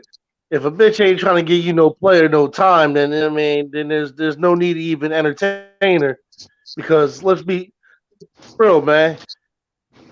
We're the catch, not her. You know, Facts. if we got time, if we got to put our Preach time that energy shit. out into her, if we got to put our time and energy into her, then you know, shit, she's gotta fucking bring back to the situation. Because again, we're the catch. I'm doing her a justice by giving her my time. You know, you got a lot of cats that need to start looking at it like that. Like, this ain't about you, bitch. It's about me. I'm the catch. Thanks. That's it. That's it. I mean, And you know, we've been actually. Yeah, go ahead, bro. Go ahead. Go ahead, bro. No, but we've actually been we've I know me, Trey, Snowman, and a couple others in the gulag. We've been talking about this on and off for the last couple of weeks about just kind of a couple of issues that we see with the manosphere. But the way that Ramil, shout out to Ramil, the way that he is breaking this all down and busting this shit open it's spot on, bro. It's spot on because Oh, and he pissing people off too. because it's facts. Like it's facts. We've started noticing that everything in the manosphere is basically tailored to the woman. And it's like, yeah. Go ahead. I'm actually seeing that. These guys say they're not. I mean, they're talking about being stepdaddies, and but they're also talking about not dating single mothers. But I'm like, well, wait a minute, isn't that a bit contradictory there? Look, if you're gonna get one of these individuals out here who don't have any time for you, that the whole purpose of a undesirable or somebody who's unavailable is to smash and dash. Let's just be honest. Exactly. You have to call it what it is, okay? And even though I say I don't believe in it, guess what? You don't have to believe in something, but it could still come your way based on the actions of how you and that person are moving. So just like Matt said, you know, like in Monopoly, what happens if you pass go? You collect 200. You collect that 200. Exactly. So just like Matt said, the bottom line, it's about you getting what you need. And that's why I came up. Now, some people are going to be, and I don't care if they get offended, because I know Free Zone, you and Trey and Snowman, because I've heard that sometimes your panels are on late, but you guys have talked about this too. We got to expound much on that. Again, shout out to Ramil. I don't have any problem with what he said.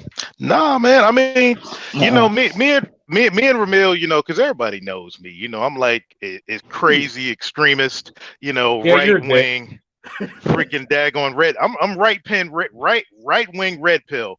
I even had Snowman crying the other night. Oh, shut the fuck up! But I've been saying this for a year, man. I've been saying this for over a year. You know, it's like stop crying over these women. They ain't coming back. And it's to the point where I was like, I ain't saying nothing. I go over to Swirlers channels and laugh and enjoy and just watch. Because for a while, I realized this is that a lot of what these swirlers and divestors are saying is true about the Maggles. It is. Why would they come back anyhow after half the community done slawed them out? Yeah, well, what? Yeah. Yeah. Yeah.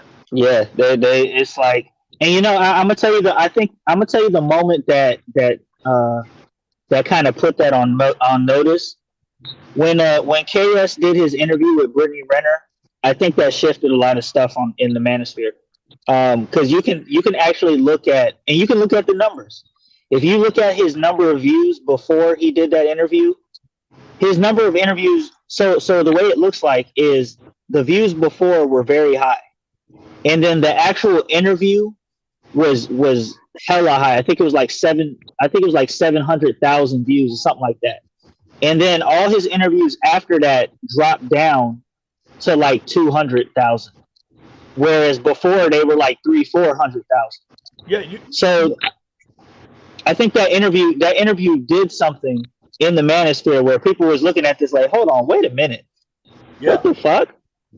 And my boy GK, now, because he was around, just like Matt was around and I was around, there was this guy, and I like him, Chicago brother, hardcore Tito. I know some people don't like him. He's a smart YouTuber, but the strongest evidence in this space was, when they kicked Tito out, then the women came in, and you also had the males who protected him, because the original manosphere was a place for men.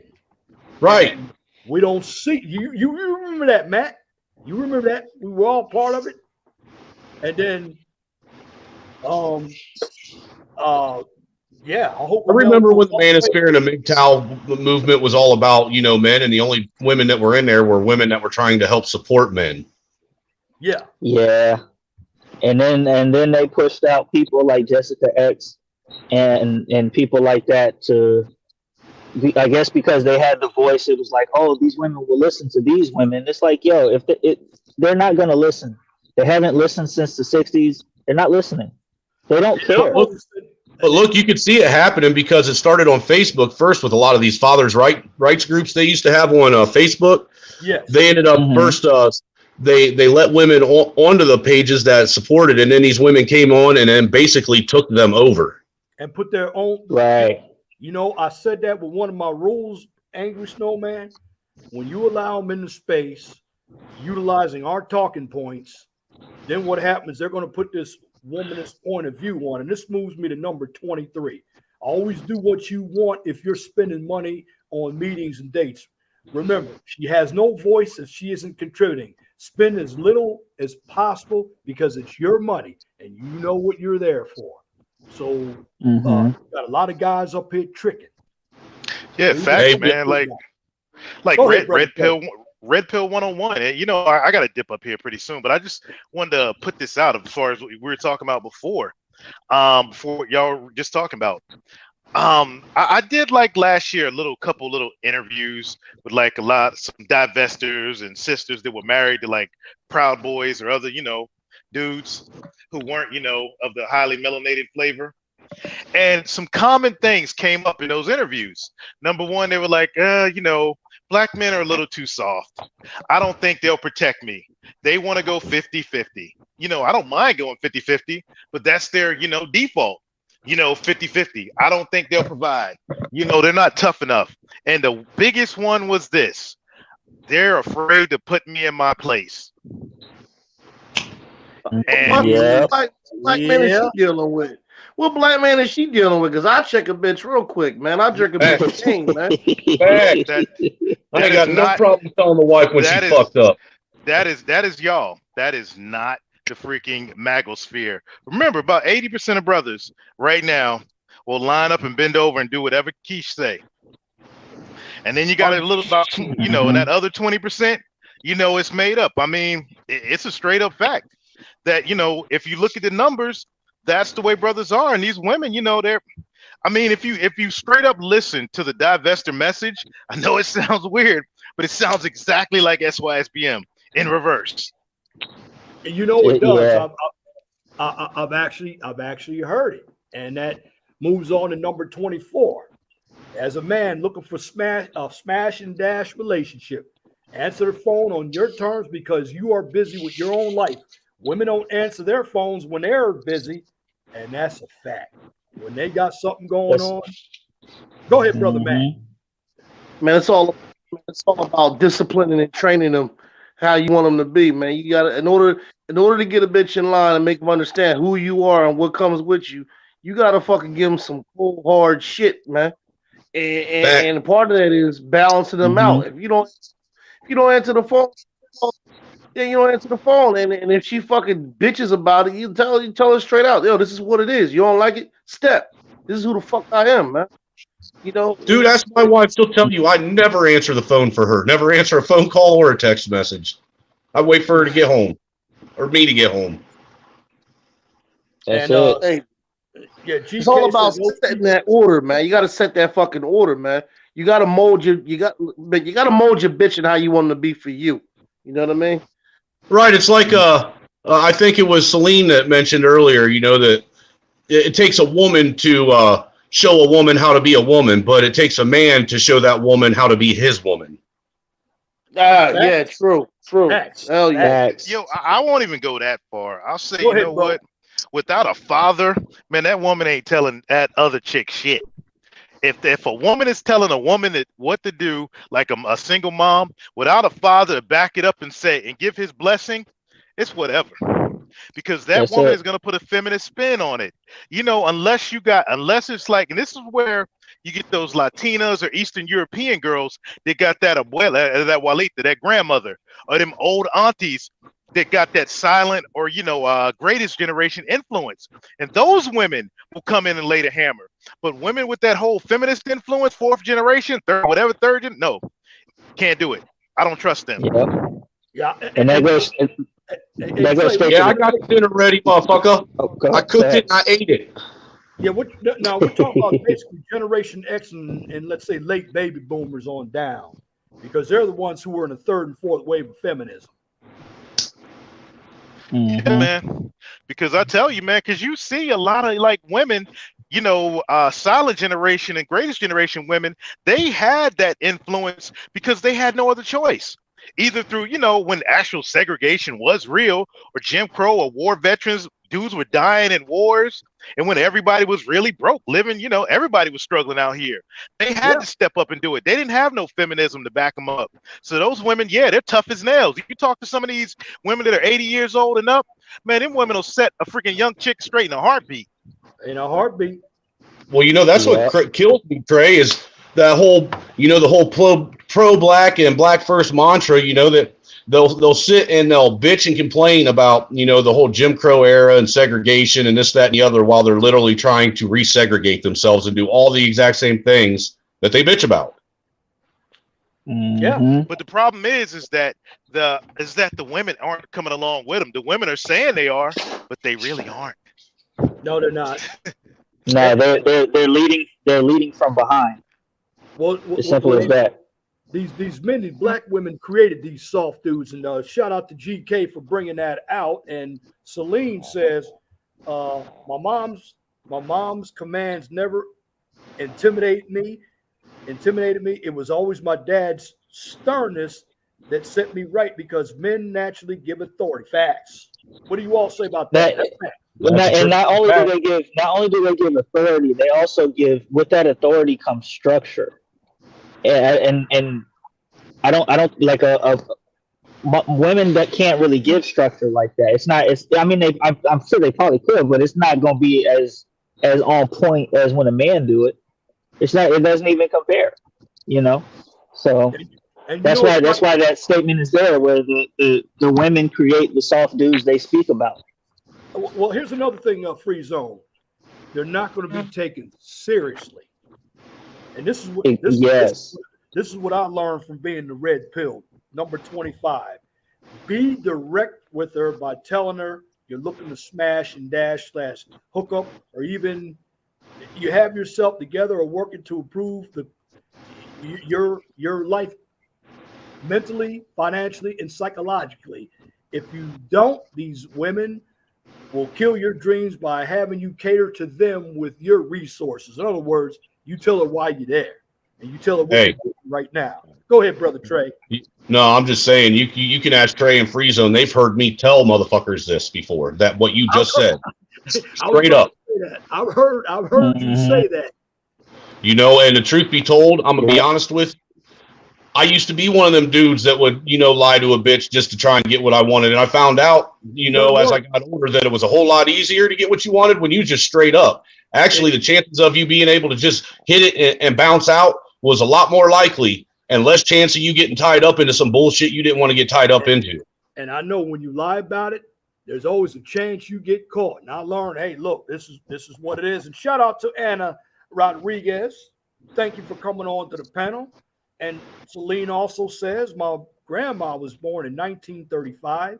She wasn't afraid to tell my cousin or me to cover up or dress right and to be discreet. Facts. But what did your dad say to that, Celine? And Sigma Americans, structure and female are often autonomous. Yeah, a lot of females today do not want structure. These are the ones you just, like Matt says, P and D. I say smash and dash. I have the HT, and I'm not talking about hall maintenance technician. I'm talking about human toilet. Get it out of there as fast as you can. You got it.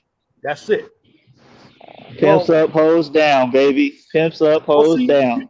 You know the funny thing about,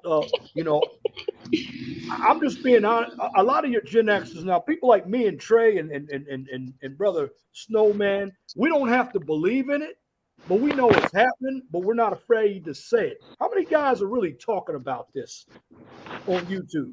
How many of them came up with stuff like this? A lot of them did. You know why? Because in the background, they're actually catering to these women. And yeah, they are. And I'll tell you straight up. I mean, what brought me to this space was Alan Roger Curry, Mode 1. I read his book off a recommendation from Glendon Cameron. And I came over here to, found this Manosphere space. And I was like, ooh, this is cool. It's just entertainment. But, Mode 1. Yeah, Mode 1. That's it. It is the way of life and the only way to roll. And I mean, I sat there and watched battles upon battles upon battles, hours of dudes trying to convince, other dudes don't be straight up and direct with women, lie to kick it. And then even AMS switched his game up. He certainly did. Well, hey, look, Trey, AMS though, here's one thing I said. He was out there in the streets and he had this white girl with him. And I'm going to tell you something. He looked kind of weak out there. He said, where are all the hoes at? And he wasn't getting any. I'm like, I thought you were the master. Oh, Lord. No, not AMS. AMS is asking where the hoes is at? Yeah. And he was I'm like, you're supposed to be a dating coach. What Celine says, nothing against my mom, but when my dad yells at me, I really listen to him. My mom always tried to be my best friend instead of my mom. I wish she was more stern. This is what it is. Now, my kids respond to me. My kids respond to me better than their mom. Yeah, I got a 1.5-year-old daughter that'll fucking sit and ignore everybody until I raise my voice. Then she gets mad because she knows I'm serious. Man, that's the way it should be. Like, I've told people all my mom had to say was wait till your dad gets home. My mom didn't have to do jack. That was it. That's it. Yeah, I was afraid you sit in the room. You sit in the room like you on death row trying to figure out what your last meal gonna be. And I know when I was coming up, you know how some kids today, even on the weekends, they stay in bed for a long. I wasn't allowed to watch TV. I had to get on up and do something, go change oil. And I remember my dad's name is Leon Senior. I remember I didn't tie a bag up right. And I can remember this. And I wish he was here to tell you, or you all would be laughing. You know what he did with that garbage? He dumped it out on the ground and made me pick it up. Because my dad was in the military. Hey, that's some shit I do to my 6-year-old son, man. He spent all summer moving the same log pile from one side of the yard to the other every time he screwed up. And here's something else about growing up then. Like, it wasn't no staying inside. You had to go outside. And that meant and living in the hood, you had to go outside and deal with you know who. And there was no option. They was gonna test you. You had to fight. There was no other option. And if you don't fight, my dad said, if you don't fight, then you mine at the end of the day. Yeah, I lost a few, but see, that's the. You look at these football players too. These football players are weak, man. They ain't got, they can't catch, they can't run, and they're just punks. They cry. I mean, the referee, even the quarterback. Well, don't hit the quarterback. Little ticky tack calls out here, and that's not having a dad. And dads do, just like Celine says. My dad was always given free reign, but instead of going out and doing whatever, I decided to get under God's authority and apply principles to my life as a believer. Okay, religion. There you go. Tackle that. I still believe that God gives you dad authority because it's God, man, woman, and child. Oh yeah. Oh yeah. Yep. And I look at it like this, because I'm a spiritual guy. I kind of, I don't do the whole, what do you call it? Just a functional church thing. Just because of, man, somebody got some feedback. Is that me? No, that's not you. I know who it is. Hey Matt, you gotta mute up. You're starting to saw that wood, brother. Man, who's that? Let me mute him up. Yeah, he in the truck. Yeah, you might have to mute him yourself, Leon. Yeah, I'll probably have to do that, but I'll see as we go along here. But yeah, I was saying though, in the the functional church or whatever you want to call it, whatever the church has become now, I watched the decline from the age of 8, because I was in church 3 times a week from birth until I was 18, and I just watched that decline. I saw it happen at age 8 when I could make sense of it all. And when I got grown, I was like, I'm not playing this game anymore. I'll do it my way. But what's ever between me and the man above is between me and the man above. Nobody else. That's it. Sure. Well, organized religion ain't about God no more. It's about motivational speaking. That's it. Max. Well, Sigma American, my boy GK. In fact, 99% of these dudes are using alpha in their YouTube names. They're frauds. Facts. Since dealing with you brother Angry Snowman and brother Trey and Free Zone Lou, I have gotten a lot more focused because I know my red pill, but some of these other guys up here, they're just not, in my opinion, they're not red pill. They hide under red pill. They're blue pill. They're afraid to take the red pill. And the reason why, because they believe in their right minds that they got to cater to these women out here. And at the end of the day, again, just like I said, and moving on to number 26, be who you are as a man. Don't let women mold you into something that she wants you to be. And in parentheses, I have simp, mangina, white knight, or eunuch. Remember, your man pussy. You forgot that one. Because once it's wasted, you don't get it back. Number 26. Yeah, it's all you can be as a man. It's basically stoicism wrapped up, and packaged in, just stoicism. Just straight. What it is that it's what a woman wants. But when you have a generation of men, and I don't mean just the community, but you have a generation of men. The community just takes it to a whole new level. Being taught that masculinity is bad, be in touch with your feminine side. You see on these commercials and you see these dudes that have no bass in their voice. They sound like women and they have female mannerisms. They got these puffy doughboy bodies on like 8-year-old boys. I know as brothers, Trey, you and I are two of the ones that don't believe in a community. I don't believe in a community. And I don't believe in this king and queen bullshit. And this diva, this ball, I don't believe in any of that. No. Well, I was listening to one of Rogan's podcasts today. I forget which one it was. He's talking to somebody, but he had made the comment that if you look throughout history, and I'm going to have to research this to see how true it is. I I can think of off the top of my head a couple fucking empires that is true about. But he said if you look throughout history, every single empire right before they fell turned into an empire to where there was no, there was no men and women. Everybody was like gender neutral. The men were effeminate, the women were masculine, and that was the sign of the downfall of an empire all throughout history when that happened. And Celine says, and maybe you all could touch her, she's starting to get back into that religion. Women get up and preach. I don't think they should do that, especially in the black church. You see that.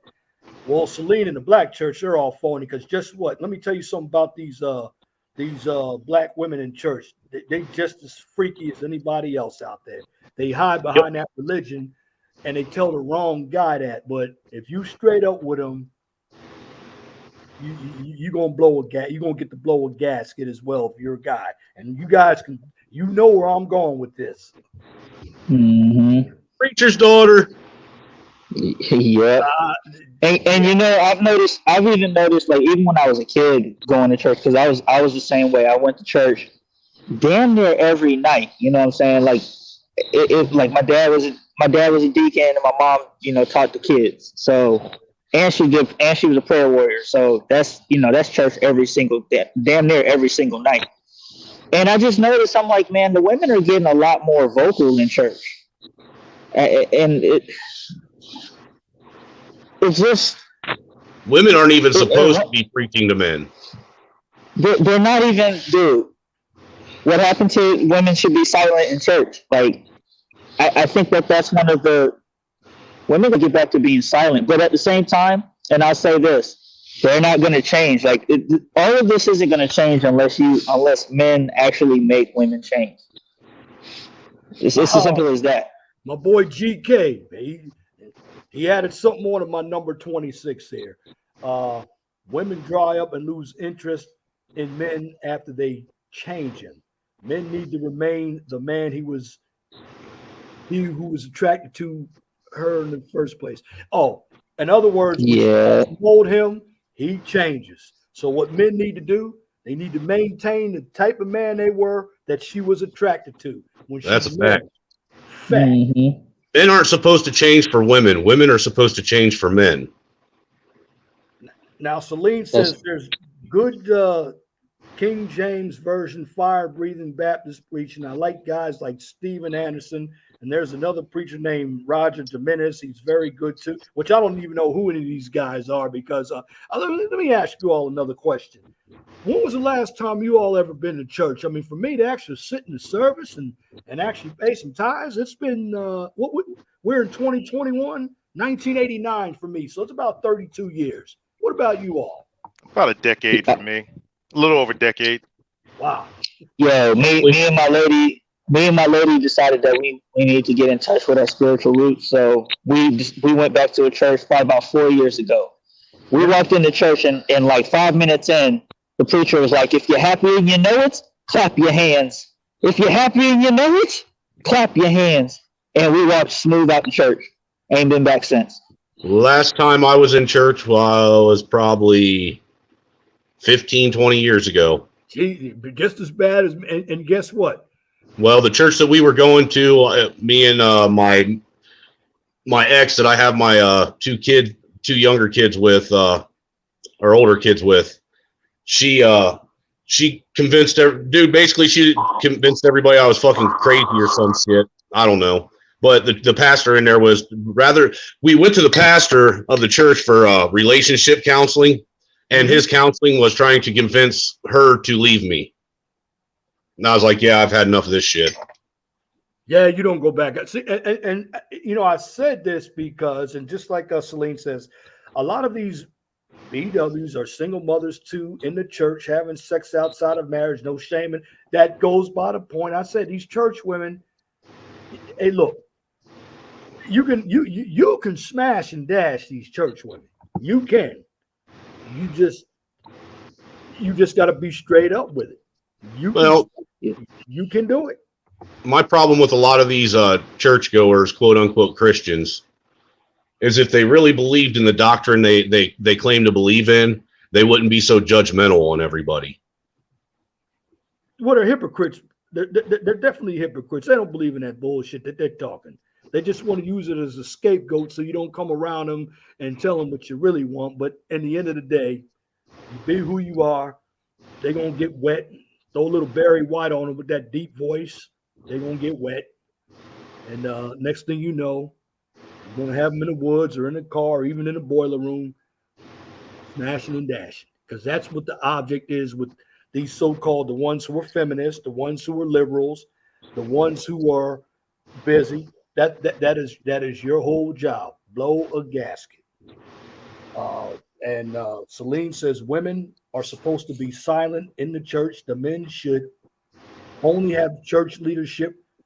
Women, though, can teach children of the Bible and witness to other people, but not get loud in church. Well, unfortunately, when you don't have men going to church, who's running the church?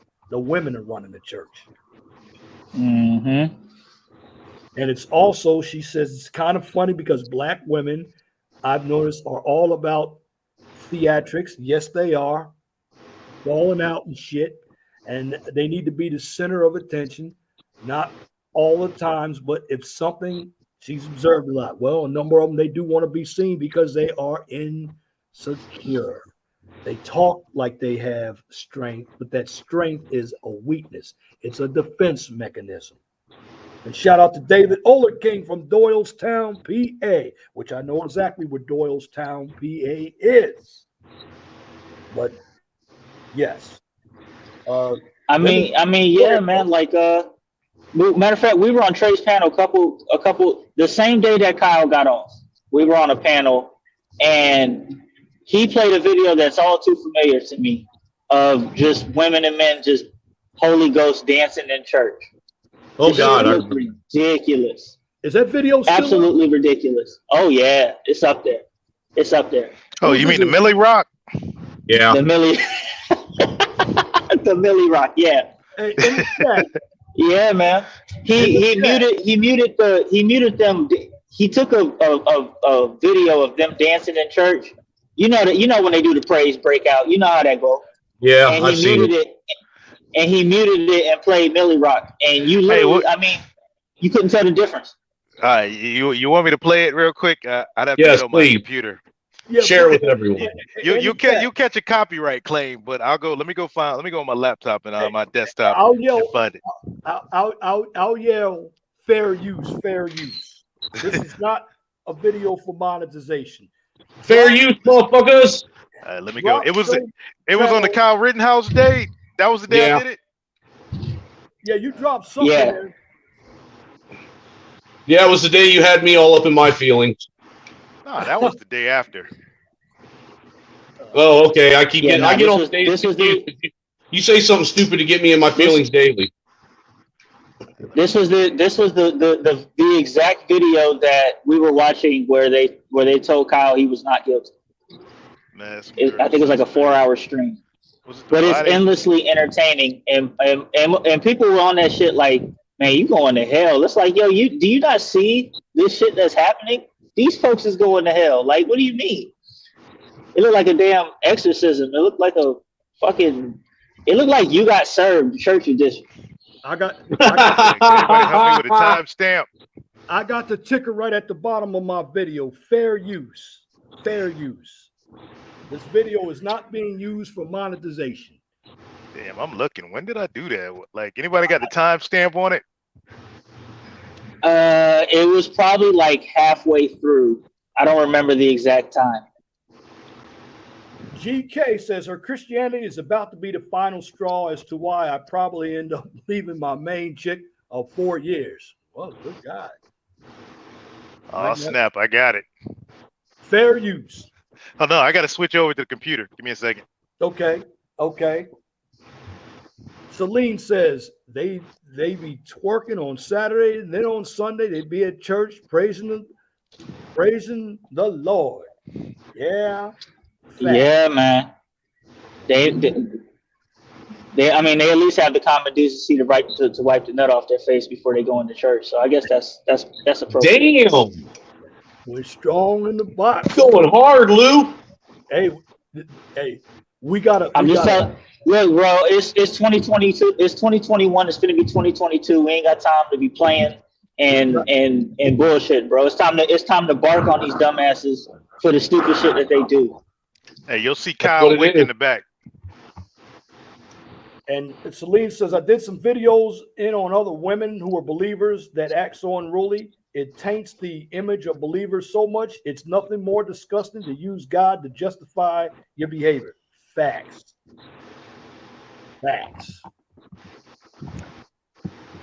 Hey, you'll see me in the back, 411. I'm Kyle Wick in the back. Kyle Wick, really? I got the fair use banner up, Trey. So if they try to do anything, they should be able to look at it. Let me try this again. I got to share the audio. Boom. Kyle Wick. Kyle Wick. I think. Right, and you wonder why people you do that shit just so people will come at you. Nobody can come at me, bro. Nobody. If you notice, nobody comes at me. They try. They try. Nobody comes at me.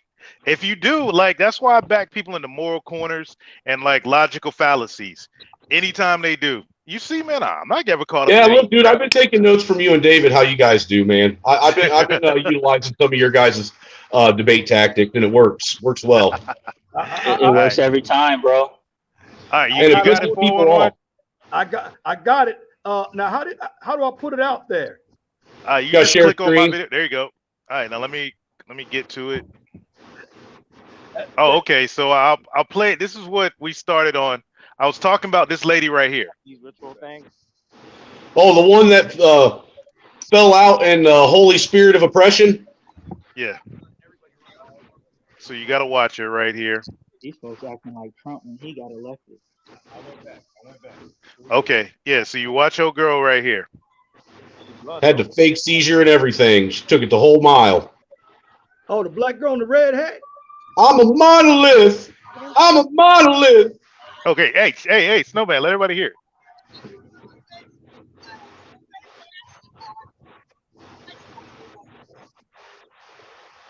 got a cell phone in her hand.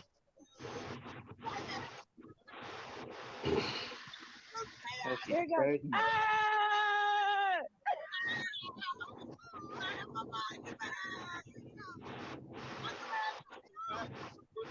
Fuck America. Put the American flag mask on. So here we go. Hey, Snowman, you got to mute up, bro. You breathing heavy into the mic. Dude, I ain't breathing nothing.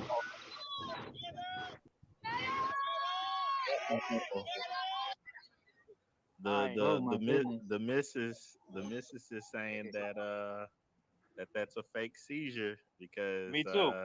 She says a person seizing. No, she actually became a meme next to that white lady back in 2016. Oh, for real? No, I'm just saying. Going to isolation in jail. What the hell? Lemon Pepper Wing said it was a Wakanda exorcism. That woman gets some headbangers to run for their money. All right, the dub is coming soon. Watch him. The dub. Is she doing the money dance? Make it rain, make it rain, make it rain. You gotta put some music to it. You gotta put some Bobby Millie Rock. She doing the Millie Rock. Body, we could go. Make it rain, make it rain, make it rain. Oh man. You go to 1,000 real them quick. Them franchise boys. Man, this is gonna be fun, man. This is gonna be fun. I gotta get some other stuff ready so that I can't be interrupted. Oh, but, man, I had to come. Oh Lord! Guys, who's leading the procession? Who's leading the procession? ASKC. Holy cow! Procession over there. Look, if you book, why? Look, That's like a Pentecostal church. That's like a Pentecostal church, I think. Where's the pastor at, Trey? It's coming. That's that milk. If you book, why? Milk. If you book, yeah, Jeff has this kind of stuff out. Oh no, you didn't. You know, hear the music? Hey, yeah. Hey, what the hell? Hey, get it. Hey. I've seen that shit in real life in church. I've seen that too, but god darn. You wrong, Trey. You wrong. The whole shum da da da da da da da da da da da. People gonna watch this shit and say It's funny as hell. Oh, hey, hey, hey, hey, hey. The power Yeah, of track, let it consume. Hey, you guys playing a little naughty by nature in there. Hey ho. no, if you buck Look at this dude in here. bar, no, if you buck bar. Holy.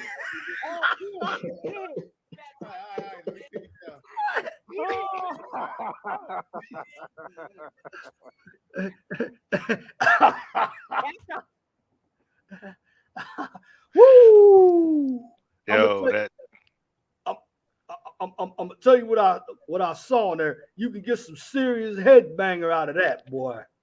Yo, that Millie Rock hit so hard. I got to go back and I did it again too, and they gave me 2 claims on it. Yeah, Jap had some stuff out like this. You get,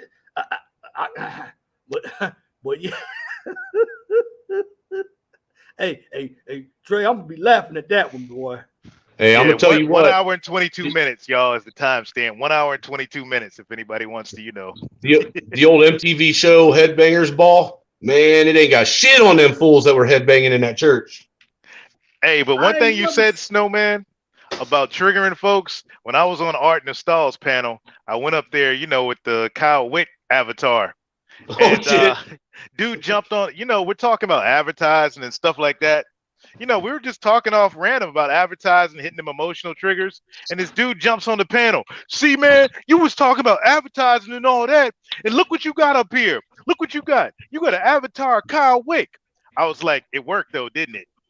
He's like, what you mean? I said, you acting all emotional right now. No, brother. I said, see, marketing works. But you know what the women were acting like? Just like you said, Trey, you don't want it brought this into the mix, the 304s. They were acting like 304s. Hey, they were 304s just in white skirts. And they didn't have the fruit buckets on their head. You know what the fruit bucket is? Every Easter, you see the fruit bucket on their head. You know what I'm talking about. You know what I'm talking about. Oh, and I see it too. You know what I'm talking about. I mean, oh shit. It isn't. Look, they make it too easy. Man, look. It's all smoke and mirrors. Look, these are individuals out there who think God is going to give them a husband. They did. They gave them Maggles. They gave them Maggles. I think we should take all the straggles and all the Maggles and put them all on one fucking continent by themselves. All of them. In the chat, shout out Trey to MBD's channel. If you find his channel, put it in the chat, and Angry Snowman's channel, put it in the chat. Put it in the chat. These guys are my dogs, though, so I gotta support them because they come support me. So, again, here's now. If you put all the straggles and Maggles together, how long do you think it'd take before they ate their own young? Oh, they're going to eat, just like liberals. After a while, they eat each other. And in church, they do the same thing, bro. In church. Celine, I hear so much like God knows their heart, don't play the Holy Spirit. And I'm like, well, we supposedly have the same Holy Spirit, so the Holy Spirit is speaking through me. How? Through tongues or jumping up and down? And wow. I don't know, but if we're all I can say is if we're made in God's image and we have a sense of humor, I gotta imagine God got one too. All right, let me take a look at number 27. All right. Never take advantage of someone that is unable to consent to sex. Why do I say that? Because you don't want to spend the next 10 years in jail and be labeled as a sex offender for the rest of your life. 60 minutes of pleasure is not worth destroying the next 60 years of your life. What say you all? That's just caution right there. That's just caution.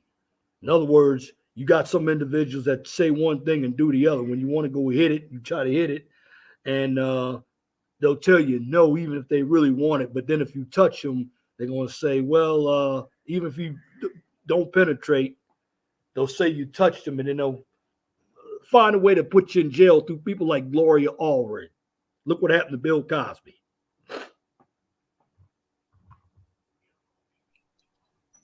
Look, bro, I do not have time for the no. The moment that a chick says no, hell, most of the time, even playfully, the moment they say no, it's over. I do not fuck with that shit. Because I forced my wife to say yes. What happened? I said I'd make the wife say yes unless she's sick. Oh, but we talking about the wife. I get that. We talking about it. She signed a goddamn contract. She's obligated to a certain amount of times a month. Okay, right now I disavow anything that Snowman says. When Mrs. MBD, when you re-listen to this stream, I'm not with Snowman. So now who's blue pilled? Nope, that ain't blue pill. That's just hey, that's just playing it right. Here's my thing: if she don't want to say no, okay, cool. All right. You know what I'm saying? There sometimes there must be a reckoning. I get what you're saying. My wife, she really doesn't say no very often. She's a redhead, so she's a freak. Yeah, but we're talking about it. We're talking about in a smash and dash situation. Right, I get you. I know what you're saying. In all honesty, people need to be careful at all, especially if a woman's been out drinking in the club, because there's already been cases of men that's got hit with sexual assault and rape charges because the woman went to police and said that she was drunk and she was not in her right mind and said yes when she meant no.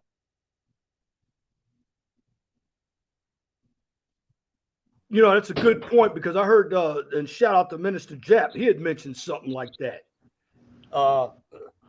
Shout out to my boy Clue. He's in the building. Clue is in the building. What's up, brother Clue? Yeah, but I remember Minister Japp saying something like that, and hell, he had lost the job because some woman at the club, and I guess he wasn't even trying to mess with her or something, and she ended up going to HR, and he lost his job over that. That's why I put that in there. Number 28. Now this is for the younger cats out here. Never be in a committed relationship until you are 30 or ready to settle down. That's a straight fact. Man, I wish I would have listened to my grandpa when I was younger because he told me that shit when I was 18. Would have saved me a whole lot of fucking headaches. Saved me a whole lot of money, man. What are you talking about, brother? For real, dude. That's it. Saved me a whole lot. That is it. Saved me a whole lot of time, money, headaches, fucking heartburn, hospital bills. All right, number 29. Now, some guys have done this and it's blown up in their face. 29. Never approach a woman in the club who has girlfriends with her. There's a chance that her girlfriends could start a confrontation with you, especially if she's the most beautiful one out of the pack. Girlfriends may not like men because they don't have a man. Girlfriends could be giving her wrong advice about dating because of their bad experiences. What say you all? And I've actually run into that. Definitely in that situation. If you see a couple really badass chicks surrounded by a group of fat girls, stay the fuck away from them. I knew you were going there, brother. Yeah. You hit it right on the head. I knew that was coming. It's nothing but a setup. It's a trap. You know how some of us like to trap, raccoons and possums and shit like that. Yeah. That's how they trap men. That's what that is. That's a trap. That's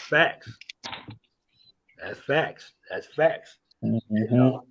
And see, that's why I got you guys up here because, hey, we don't have to believe in it, but there are individuals that are doing it. Let me my brother Guy King. Personally, I've been able to enjoy sleeping with a drunk woman. It seems more like babysitting her to me. A drunk woman. What can you do with somebody? Yeah, I learned that. I learned that quickly. It only took me about 5 or 6 drunk women to realize that. Yeah, that's a problem.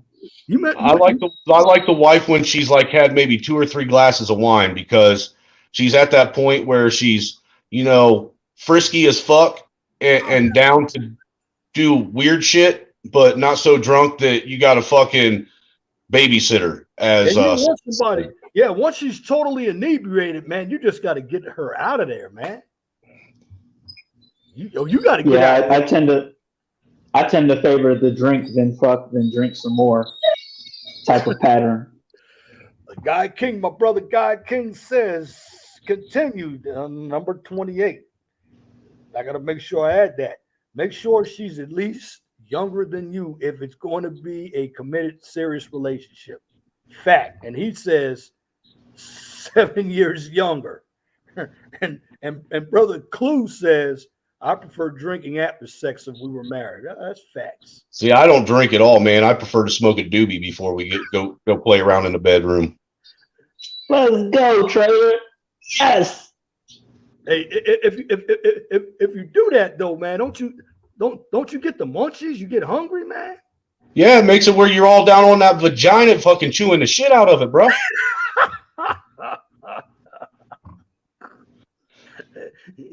Tearing up a meal right there. Lemon pepper pie, bro. That's my favorite dessert.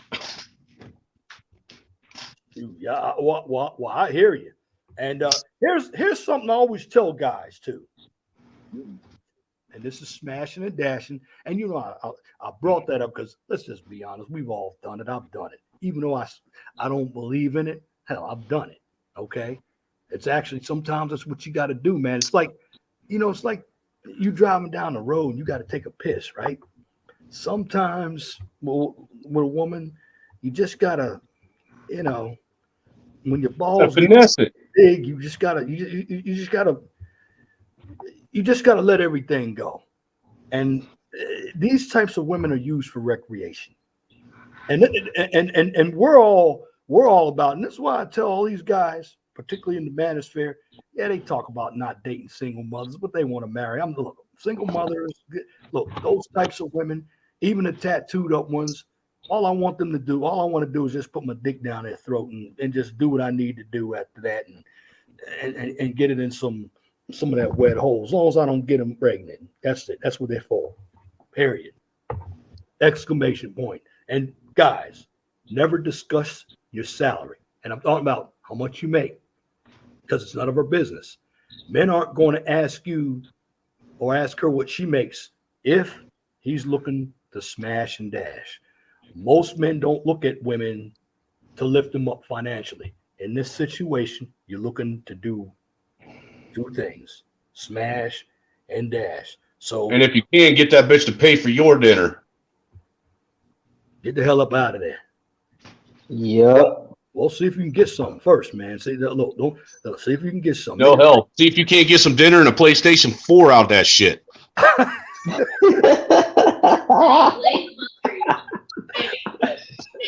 Hey, you got to get something, man. Because I'm saying this. Look at my boy Clue. Clue knows what we're talking about. Black Ram. I call it smash and dash. Clue. Got another dude that calls it catch and release. Let's just be honest. A number of guys, and I'm just telling you how to do it without getting yourself caught. Because number 31, because.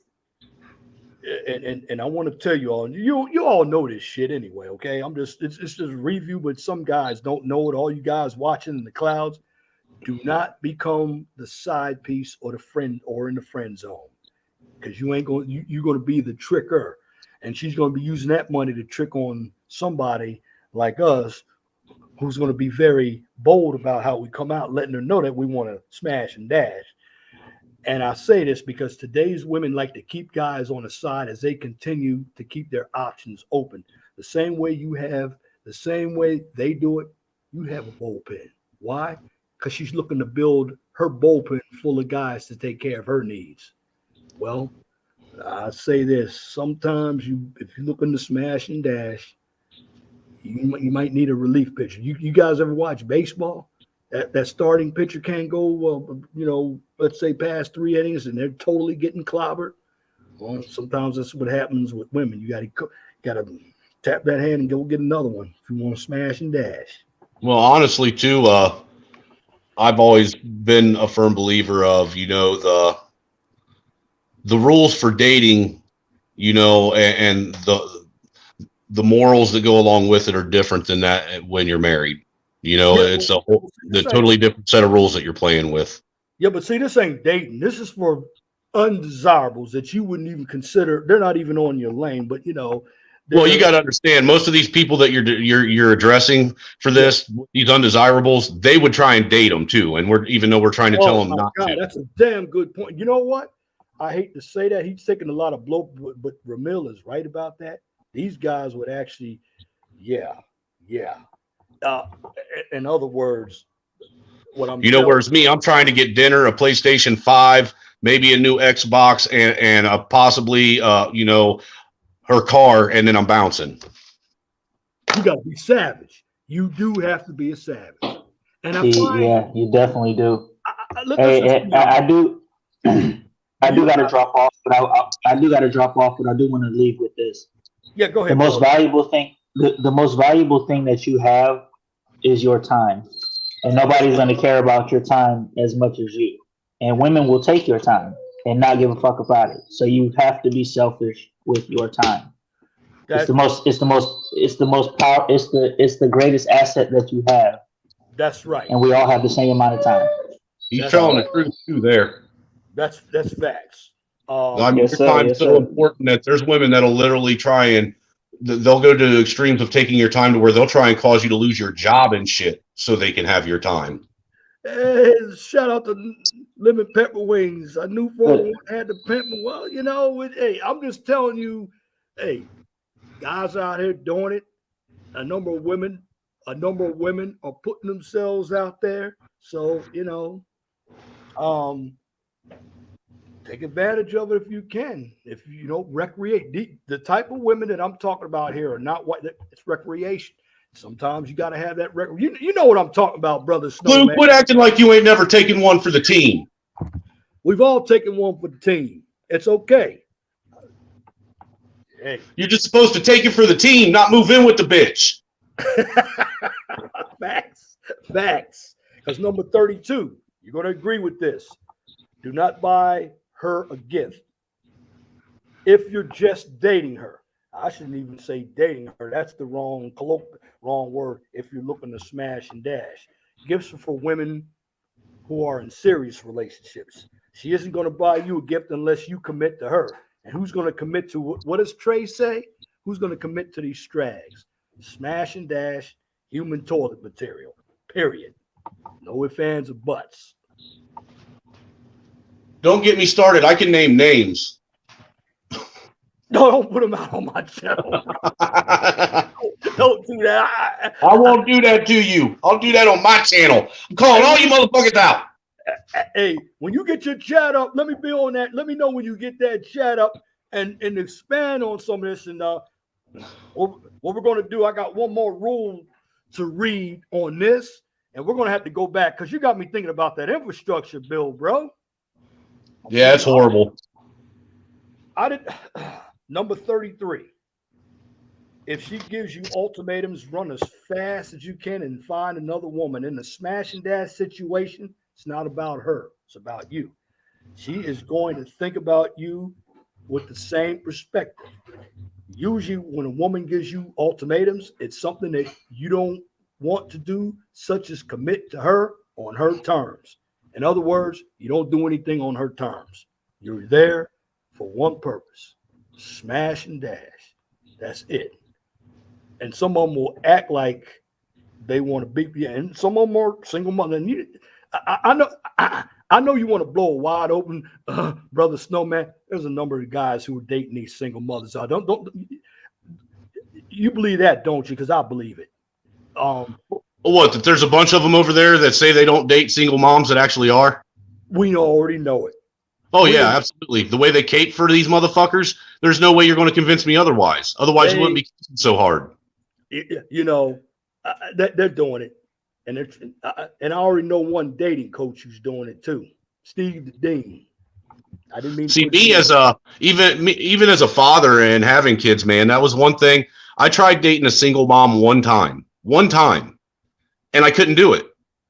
And the main reason I couldn't do it is because for the simple fact that I had kids of my own, and I knew how close of a relationship I had with my own kids, and for something inside of me would not allow myself to bond with someone else's kids like I bonded with my own. And I didn't think that was fair for me to be a part of their life if I wasn't capable of doing that. So I just never dated anybody that had kids anymore after that. I don't think look, I don't think it's a good deal. Okay. High mileage. They're going to expect more out of you than they did from the other guy. You know, behind your back, they're going and getting it from the other guy anyway. So you know, I mean, personally, I don't know why all these guys want to go out here and mess around with all these used cars anyhow, man. Busted up, you know, used cars that got fucking 200,000 plus miles on them, a couple fucking busted tires that they're carrying around, and fucking trunk lid that won't fucking close. We call them bust downs, brother. That's what that's what these dating apps are basically are. It's a used car it's a used car app. Yeah. And you know, you just go there, shoot your shot. That's what it is. Look, the bottom line, and I could see with Brother Ramils, because you know what? You, me, and Trey have actually said this. I've said the same thing in these rules. And look, even if you don't believe in it, like we don't, because we got individuals. We're a little older, but some of these young guys out here, man, they're stressed out. They're frustrated. Look, don't get frustrated over one of these drags. You cannot rehabilitate them. They're gone. You cannot turn a whore into a housewife. No. It's been proven time and time again since the beginning of mankind. Even the cave whore could not be turned into a housewife. She was passed around the bonfire. No, you can't. No, you can't. You can't do that at all. It will never work. But you got too many guys out there. They get in their feelings, and this is why a number of them. And I'll say this. Let's just be honest. In this manosphere, a number of them are not red pill. They, you know, real red pill is you're getting your money up. And see, just like you trying to get your money up, and I'm still getting mine up. Women are not at the top of the pedestal, unless you. And I'm talking about if you're single. Now, if you have one, but if she's not supporting you or your helpmate, and she's there sucking off you, you got to get rid of her too. She's not on your program. If she can't be on your program and she's sassing, kick her out. Make sure you bend her 90 degrees over before you do that too. Get that fanny up in the air and let that headboard hit that headboard and hit it hard. And you just milk it like a cow, brother. That's what it is. Milk it like a cow. You know what I'm talking about, bro. Treat that motherfucker like the farm animal it is. Yeah, that's it. And we need a lot of you know what it is? A lot of brothers are really afraid to be straight up because Well, think about it. Most of them are raised by single moms, man. And they were taught that talking like that is disrespectful to a woman. Well, you know what? Sometimes a woman deserves to be disrespected, and she needs that shit. She needs to have her ass put in check. And disrespectful words is better than a disrespectful backhand, ain't it? Well, sometimes they need that backhand too, man. You know, I was working with this dude from Syria, man. And you know, he and I, when I worked at PennDOT, you know what he told me? He said, you know, and he and I, you know, we were at lunch. He said, you know, I don't know what it is with women over here. They talk a lot of shit. I said, well, what do you guys do over there? He said, they be getting that backhand. They talk that, getting their teeth knocked out. And he's from Syria, okay, over in the Middle East. I'm like, damn. It's patriarchal over there. It's patriarchal. Well, patriarchy works. We got, you know, millennia worth of history to prove that the patriarchy works. Yeah, it does. It does. And patriarchy. We got the last 50 years to prove that the matriarchy and this feminist fucking bullshit is the biggest disaster that's ever happened to mankind. It's all brainwashing, Marxism.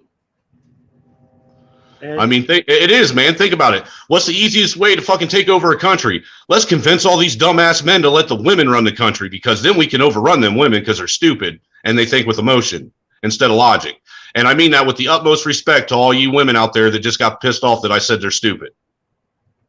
Well, you got to call a spade because no more Mar. Let's just be. I mean, come on. Do you know? All right, I'm downtown Indianapolis. Okay. I don't know if you've seen it, but I see a number of them, and it's the liberal way. They're liberal women doing it. You're driving a car, you got a mask on. Yeah, I see it all over the place, dude. It's fucking stupid. Dude, I shit you not. I was in fucking Walmart the other day, and there was a mom in there who was pushing a fucking stroller, and her kid that was only like maybe a year and a half, 2 years old, was in a stroller with a fucking mask on her face. What the? Look, you can't put. Look, I stopped going to class. Jesus, I'm sitting there thinking, Jesus Christ, why don't you just fucking let the kid play with a fucking plastic sack? Put that over her head. I don't understand. Now we ain't talking about. So and we're not talking about the VAC or just talking about that mask, okay? Right. I'm sorry, I can't wear that mask. It's stupid. I see a lot of zombies out here, and these are total zombies. That's fact. My boy GK. Yeah, we're talking about the men. These men will try to date these strags out here. Look, dude, you know damn well that these motherfuckers sitting and cutting off the cutting off the fucking oxygen to their fucking brain all day long is why they've all lost their minds. I don't know what it is. I mean, I just can't. I can't wear that mask. It's called carbon poisoning. I stopped going to class because even at Purdue, they won't let up. I'm like, okay, brother, there's more stuff coming. I know, dude. There's a whole lot of crap that's getting ready to come our way that people are unaware of. And going back to that infrastructure bill, bro. Now I did the surface. I mean, I gave you what I saw, but I'm just why would they vote for that? Okay. A lot of that stuff you gave me, all right, at a what is it? 1.25. It's $1.2 trillion infrastructure bill. And you said 109 billion? Yeah, hold on. Let me pull it back up. Let me get the numbers out, man. I mean, we're talking about what is it? Billions got 9 zeros in it. 109. Yeah, billion. what they call the transportation part of the infrastructure bill, the transportation part is, they say a total of 312 billion, but the actual roads and bridges part of it, where they're fixing roads, bridges, major highways, shit like that, is only 109 billion of that 312. You got 11 billion going to safety, 49 billion going to public transit, 66 billion going to passenger and freight rail, 7.5 to EV infrastructure, whatever that is, 7.5 to electric buses, 1 billion to reconnecting communities, which what that is they're doing studies to see something about studies where highways meet up with fucking impoverished communities and shit like that. That's what that is. That's only 9% of the 9% of that bill goes for infrastructure. So the other 91% of that bill is all pork and fat. Right. Look, dude, and this is stuff right here that is actually kind of legit. You got 25 billion going to airports, 16 going to ports and waterways, 20 going to infrastructure financing. Then they got other infrastructure, which is 266 billion, with water infrastructure at 55 billion, broadband at 65, which that broadband infrastructure, what they're trying to do there is they're trying to make it to where the federal government is in charge of broadband internet now. 21 billion going to environmental remediation, whatever that fucking means. 73 going to power infrastructure, including grid authority. 5 billion going to Western water sewage, and 47 going to resilience. So out of that 1.209 billion infrastructure bill, only 579 billion it's a $1.2 trillion infrastructure bill. Only 579 billion of it is actually going on infrastructure. Yeah, you got. I just read something on Newsmax. Do you know New York City is going to allow 800,000 non-citizens to vote? Doesn't surprise, dude. One of the fucking things that they're spending money for, and it's an unspecified amount out of the fucking infrastructure bill, is defining gender identity as a protected class. That's in the infrastructure bill. Defining gender identity as a protected class. Now, see, gender. Is it talking about that the alphabet? They're talking about that fucking gender fluid. You know, fucking we want to be a man or a woman or an alien or a fucking dog or a cat or a fucking stupid cow or, you know, a robot chicken or whatever at a whim. I can be black today and brown tomorrow and white, you know, the next day and purple and all that shit. They just want to be whatever they want to be. See, that right there. And 13 Republicans voted for that, bro. Yeah, and see, that's the thing too, is like what was it? Out of the Republicans, I think like 50 million of it goes to Mitch McConnell's state. So Mitch McConnell got paid off. There's another what is it, like 120 million goes to Mitt Romney's state of Utah. So Mitt Romney got paid off, you know. And that's the thing, is like there's money that's being allocated to specific states with no intent of what it's supposed to be spent on. So the only thing that you can surmise from it is that it's a payoff for their vote. I mean, this is almost worse than that CARES package when it came out. You realize that in this infrastructure bill, they got money allocated to actually fix the railway, the Amtrak in freaking Canada.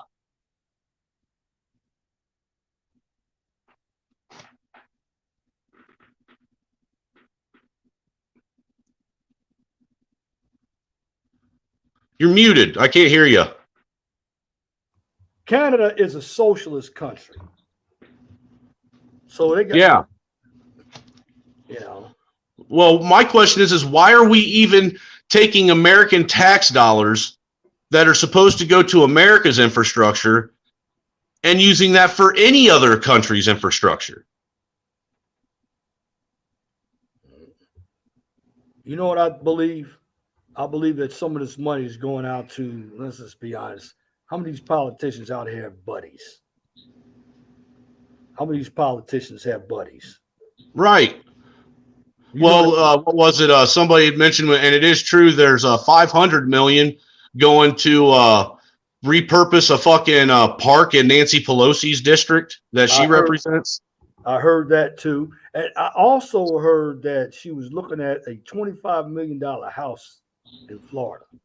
Now, why in the world was she? I know why she wants to move in Florida. And this is what they do, bro.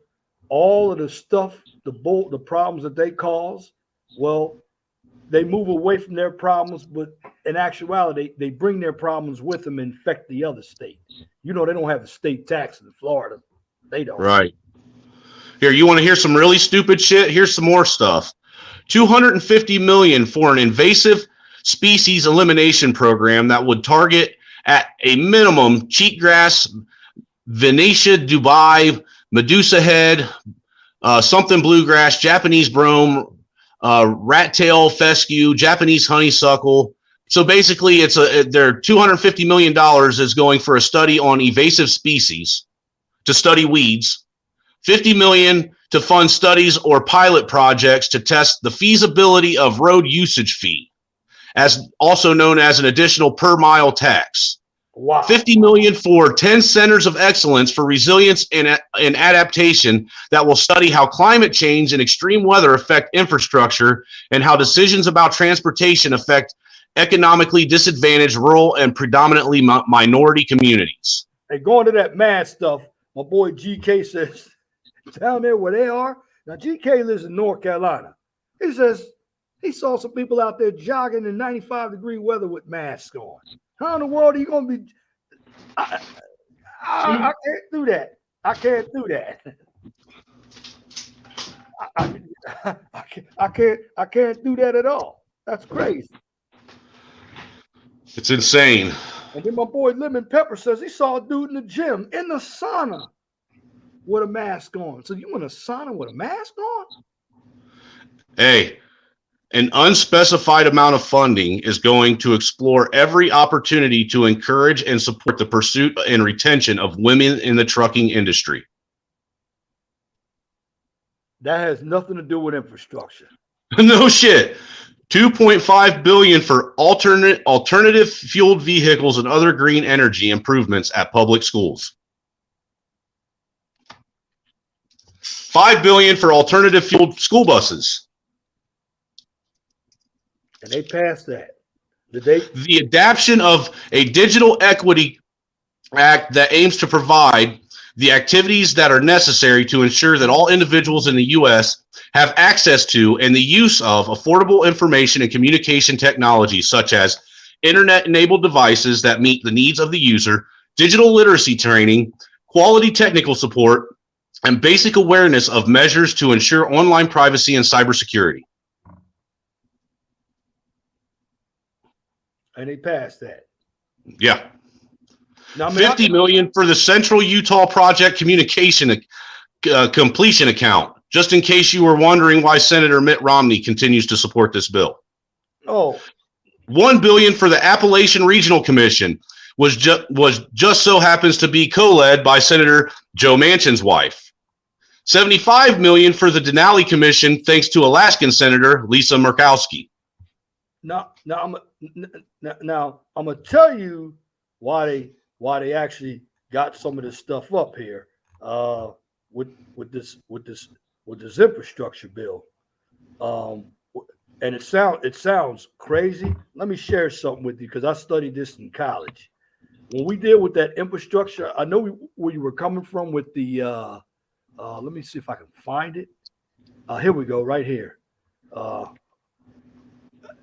When you mentioned cybersecurity, there are like 16 critical infrastructure sectors. Like you have the chemical sector. Right, but what you're missing about that is that's only for that part of it is only for what do they say? Individuals in the US. Oh, it's a Digital Equity Act. It's for people that are disenfranchised. So basically, they're saying it's for the Black and minority communities.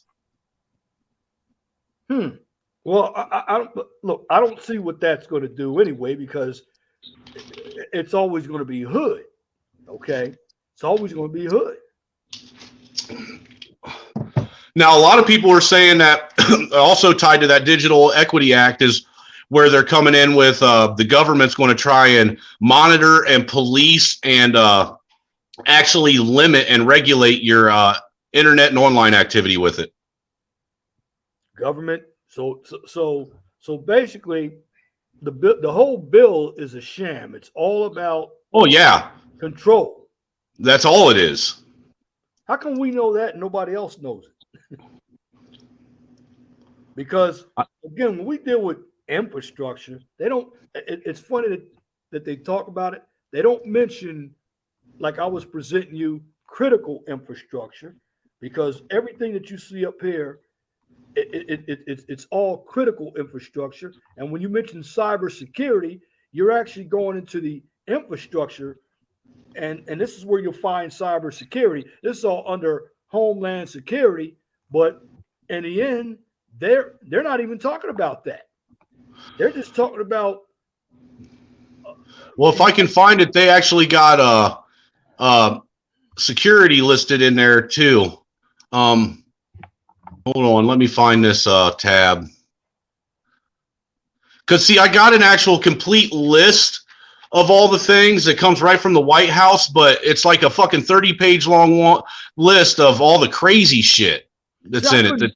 Where did you find it? Because I couldn't find it. I downloaded the whole. It's on my flash drive. It's like 2,700 pages, and I'm like, you know how long it would take for me to read all that? And then I gave you a synopsis of what I had last week. Now, I didn't get mine from the White House. I got mine from somewhere else, but I know what you're talking about. Hold on, I'm trying to find it.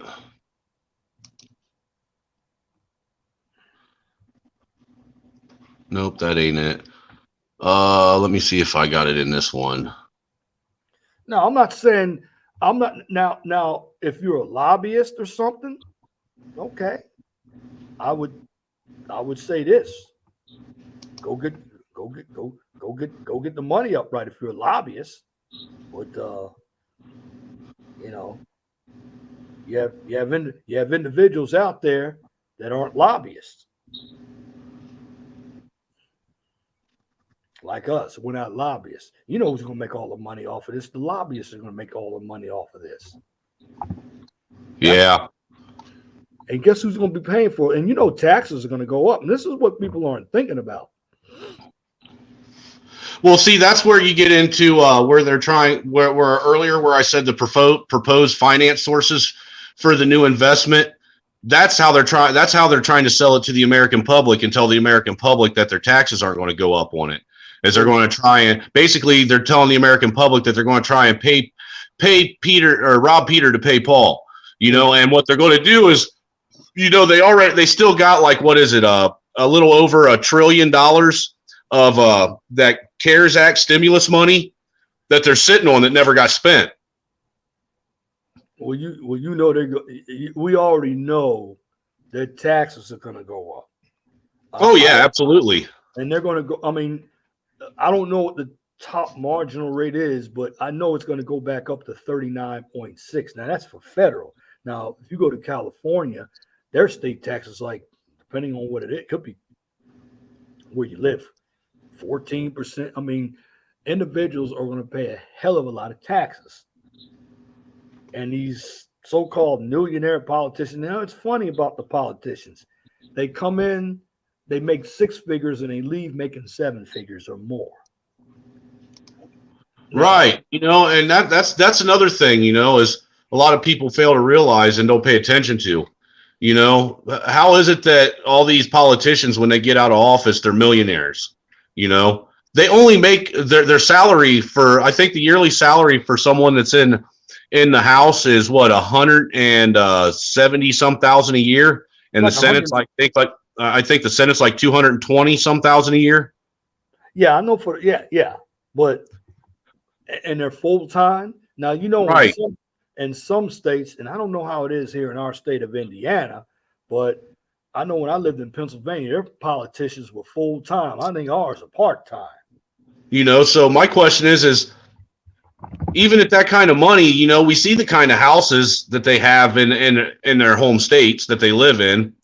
You know, how are you paying for your house if basically you're trying to convince everybody that your salary that you make as the politician is all being banked?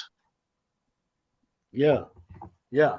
You know, because that's the only way that you would logically be able to convince anybody that you became a millionaire from being a politician is to bank all your money, unless you're a crook, which we know they're all crooks. Oh, they're crooks. I mean, yeah, I mean, just remember the CARES Act when it came out, and we found out that right off the rip that Mitch McConnell, Nancy Pelosi, Chuck Schumer, who else? There was like 4 or 5 other really prominent fucking members of the House and Senate that actually had either had stock holdings, were silent partners, or had spouses that were actually business partners with major Fortune 500 companies that got big fucking benefits from the CARES Act. You know, as far as the SBA loans, got billions. You know, that's the other thing. You know, like a lot of people don't realize one of the biggest industries got hit by the whole shutdown and everything and pandemic was the service and hospitality industry, right? Oh, yeah. A lot of these hotels got burnt bad. What does Trump have all of his stock holdings in? He has them in hotels because of the real estate. Right. He's a hotel owner. So who got a big chunk of that stimulus money then if he's a hotel owner? You know he did. And you know he's using that money for, brother. You know he's using it for, Brian. You know, let's just be honest. The man is going to try to run again. Well, look, the thing is we've sat back and just in the last 2 years, we have literally watched our federal government take us from when Obama left office. We were what? I want to say like 22 trillion in debt. Something like that, somewhere around there. And we have watched them put us in the last 2 years go from 22 trillion in debt, around 23 to now we're what, like fucking $34 trillion in debt? It's like 31, 32 trillion. And it's going to get worse. And, you know, it seems like this president, doesn't it? All right, he's been in there since January. That's 10 months. It seems like he's been in there an awful long time. I'm looking up. And he's still got 3 years to go. Yeah, dude, that's what's crazy, dude. Look, this year's went fast, but it also, you're right, it feels like it's drug on forever. This is going to be the longest 4 years of our lives. And 22, look, and then, all right, next year, and see, this is why we got to get out, and maybe we got to ourselves. If something happens, maybe we got to get out there and run on the local level as well, because, well, next year, the governor, we got to vote for governor here. Are we voting for governor again? Yeah. Next year? Yeah. It's already that time again? 22. Oh, Jesus. Because I remember when Holcomb. Dude, that election with Holcomb and Rainwater was so fucking rigged, and everybody knows it. That's because, you know, I remember in Indiana before, let's just be honest, the two-party system is corrupt. They don't want any other parties running. But here's what would happen. Let's say if you had more parties running. Let's say if you had the Democrats, what are the other? You got the Green, you got the Communists. We would still be screwed. Why? Because even if you had the Communist Party running, the Socialist Party running, even if you had the lefties in this country outnumber the individuals on the right. They do, because they live in a high populated areas. And maybe I look at the two-party system as being corrupted, but maybe looking on the other side of the coin here, maybe it's good that we have it, because if we didn't, the lefties this country would have been gone a long time ago. Because you got a lot of individuals through academics that have come from communist run or tyrannical ran countries over here, and they brought it right with them. They left what they didn't want, but they brought it with them to give it to us. Well, let me ask you a question, because I keep hearing a lot of talk and, you know, buzz about this all over on both sides of, you know, whatever political ideology you're on. You know, what do you think the possibilities are? Well, how likely do you think it is that there's going to have to be basically a divorce in this country where half the country is split right down the middle and breaks in half? Generally, Brian, we got that now. And I'm going to tell you why we have it. It's because if you think about it, we live in the red area where all the freedom is. And you look at the blue areas. I mean, you got people who don't live in this country. They get to vote. I think there was a county in California.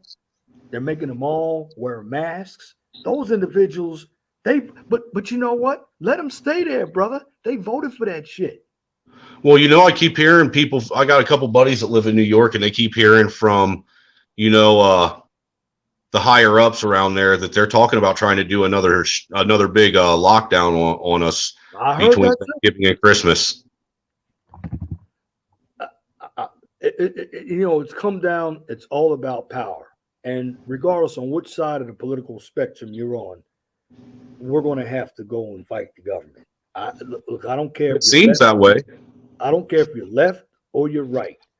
Got to come. It's starting to seem like that's the only option we have. I mean, how long can you go and have redress your grievances at the state house capitol or at the when you could at the Capitol in Washington and have your voice go unheard and basically have them flip you the bird and tell you to screw off?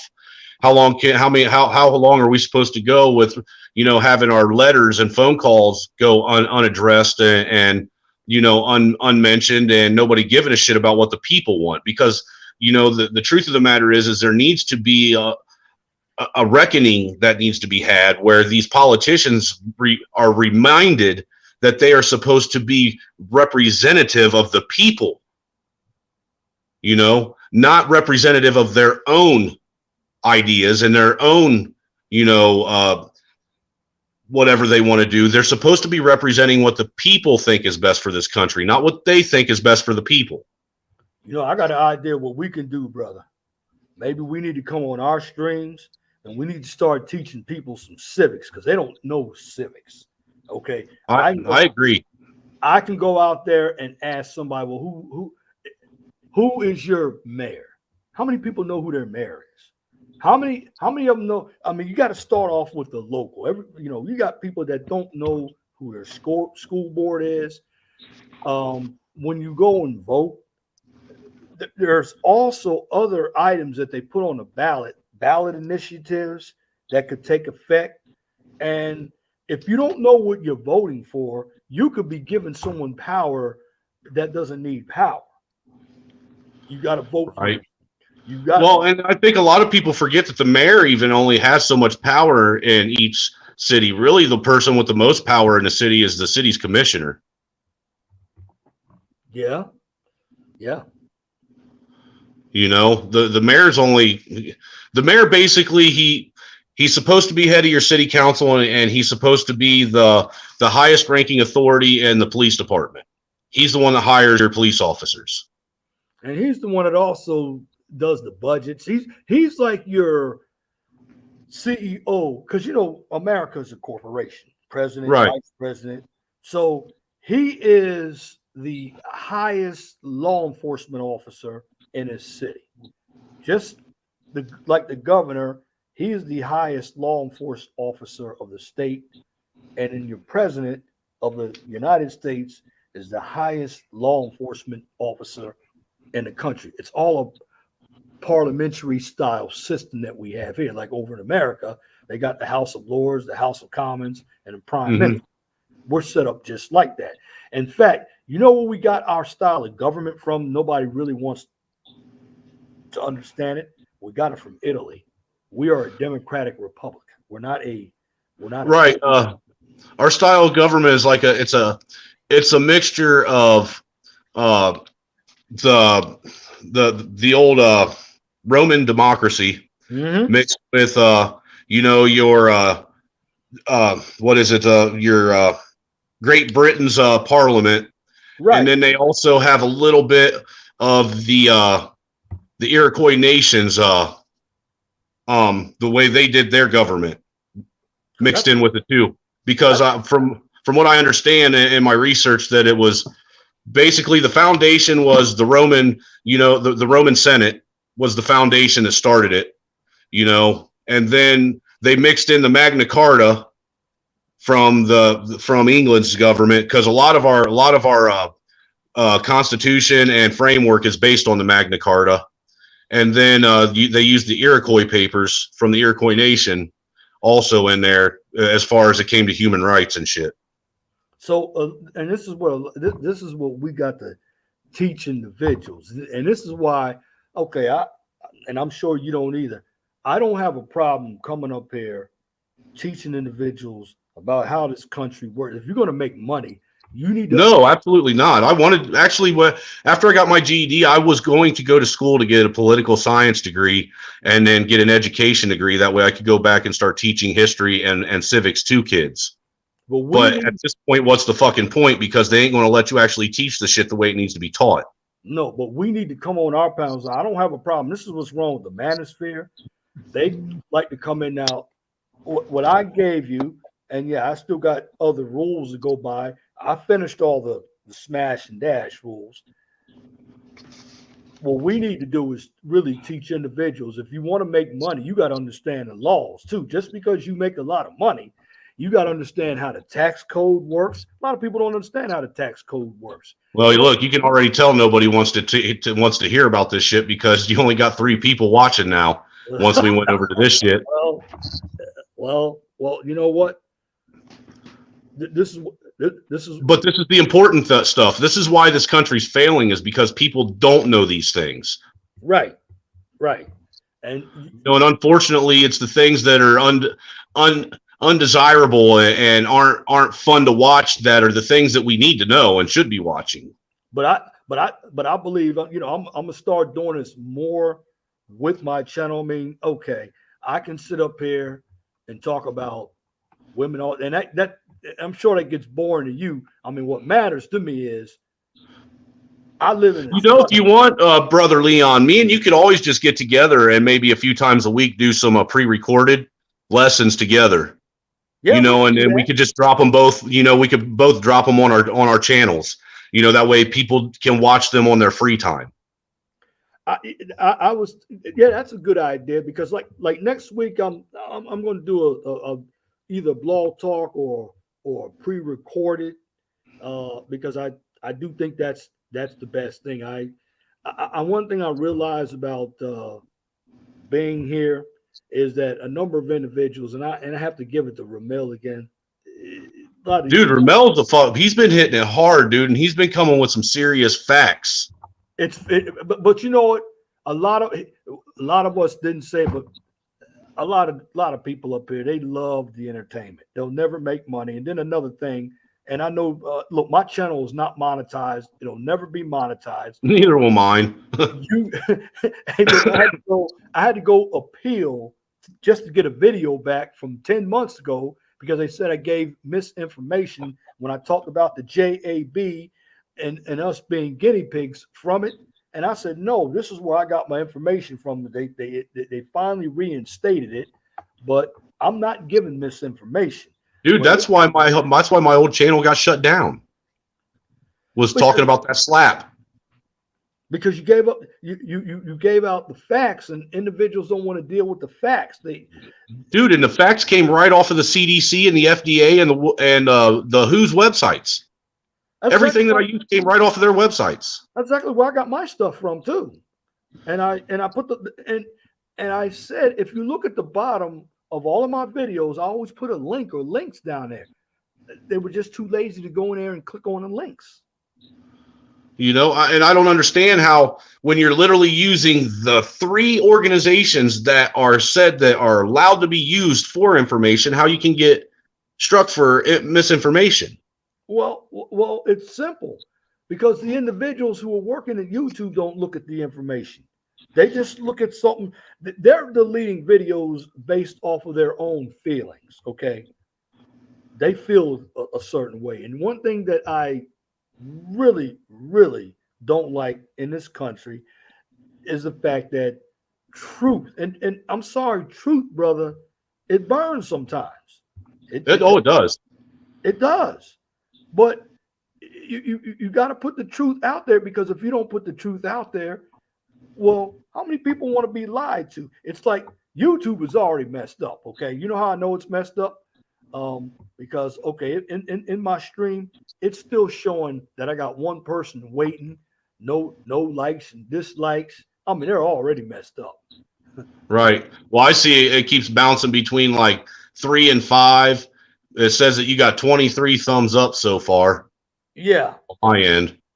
But look, dude, there was one day on one of my streams, I had like 15, 20 people that were in the chat, and it said that I had 0 people watching. Yeah, that's YouTube messing it up. That's definitely YouTube. And going on to the poll, and I've got 47 people, and it's still 100%. And I asked the question, is education and media dumbing down society? 47 votes, 100% yes, 0 No. And that shows you where we are when it comes to this education. So what I'm going to get ready to do, my brother, I'm going to get ready to wrap it up. Right on. And you let me know when you do your stream. And my new computer's supposed to be here next Tuesday. I finally got a shipping date. So once I get my new computer, that's when I'm going to start hitting it hard, dude. I think my computer being 12 years old is a lot of the reason why I have a hard time with streams and being so choppy. I'm literally on my phone right now doing this with you. Well, you let me know, and if it's got to just be me and you up there chopping up, I'm sure Trey will come too, and Free Zone. But when it comes to doing my own streams, I like doing like you do and bringing shit in, videos, articles, documents to, visual aids for people to see and use. Yeah, Kelly Torrance is right, and you can see the comment. Tell them that's them people. Just think about who runs the media. Well, that's a fact, dude. Look at what the media's done with this Washikal thing, the Christmas massacre up there. That Christmas parade massacre. Every one of these media outlets, they didn't want to address the guy as the perpetrator or the actual person of it. They wanted to call him the person of interest the whole time. Person of interest. Person of interest. You know why, don't you?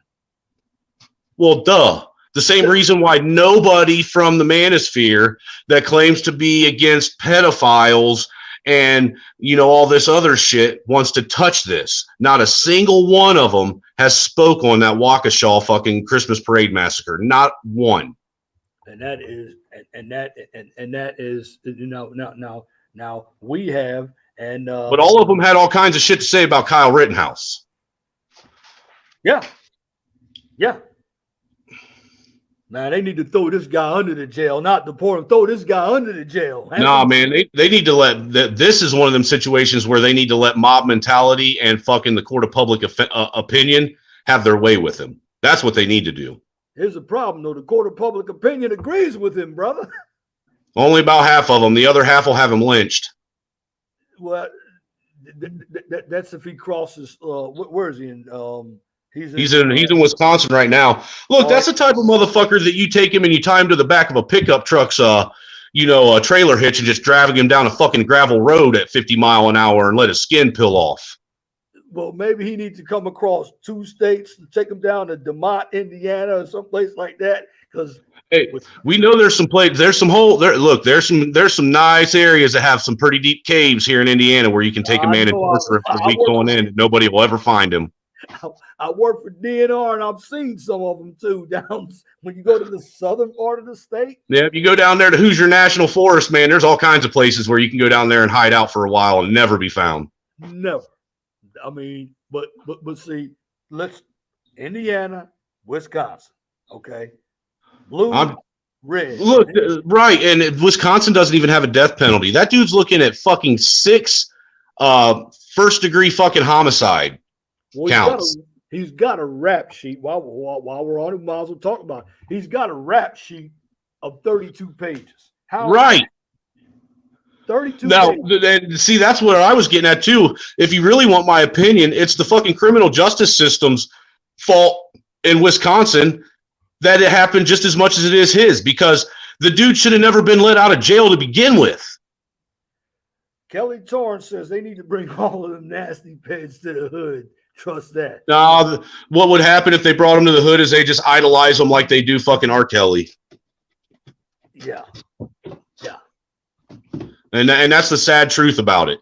All these fucking people are capping when they say that they're against pedophiles and against rapists and against, child abusers and this, that, and the other. Because you know what? When it comes down to it, it's someone that they like and that they agree with and that they have some kind of connection with. Their whole tune instantly changes.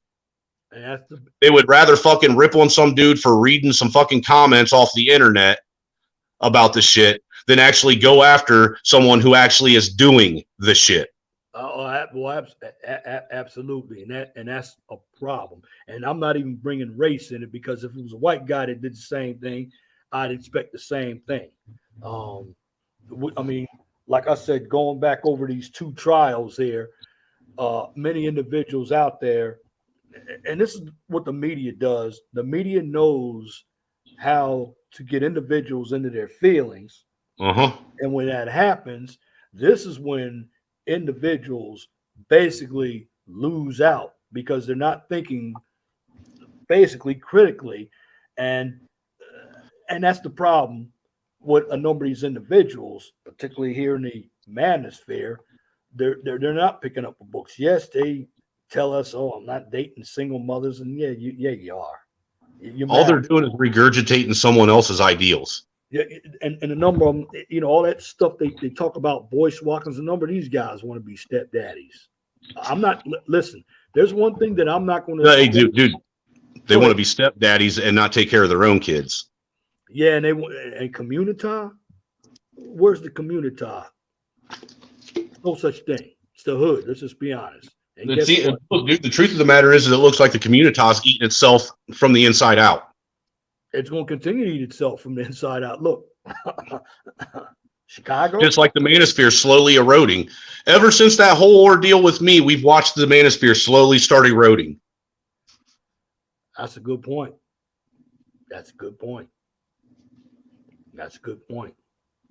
Because see, when people start getting in their feelings, look, sometimes individuals are going to say something, but if you go back and you really think about it and it's truthful, you might not like the way it's delivered, but it's truthful. And you need to accept that. You need to deal with it. And that's what's wrong. A number of, they'll fight and they'll do everything. Kelly Torrance says these are people that are supposed to run our country. I don't appreciate anybody that hurts children or use the taxpayers' money to do it. Hijack elections, go back in time, astral travel, and redo history. Oh, it's facts. None of us do. We've got sense. If you got sense, none of us do. None of us do. But we don't. And see, the thing is the little science experiment that I did and that David took and piggybacked off of, and then Trey kind of piggybacked off of a little bit as well. We're all proving that everything that we said and was doing is 100% correct. Well, and that's another thing, and you're right about that. A number of individuals like to use statistics. Well, the problem I have with using statistics is you got to find out, all right, how were the statistics taken? How big was the sample?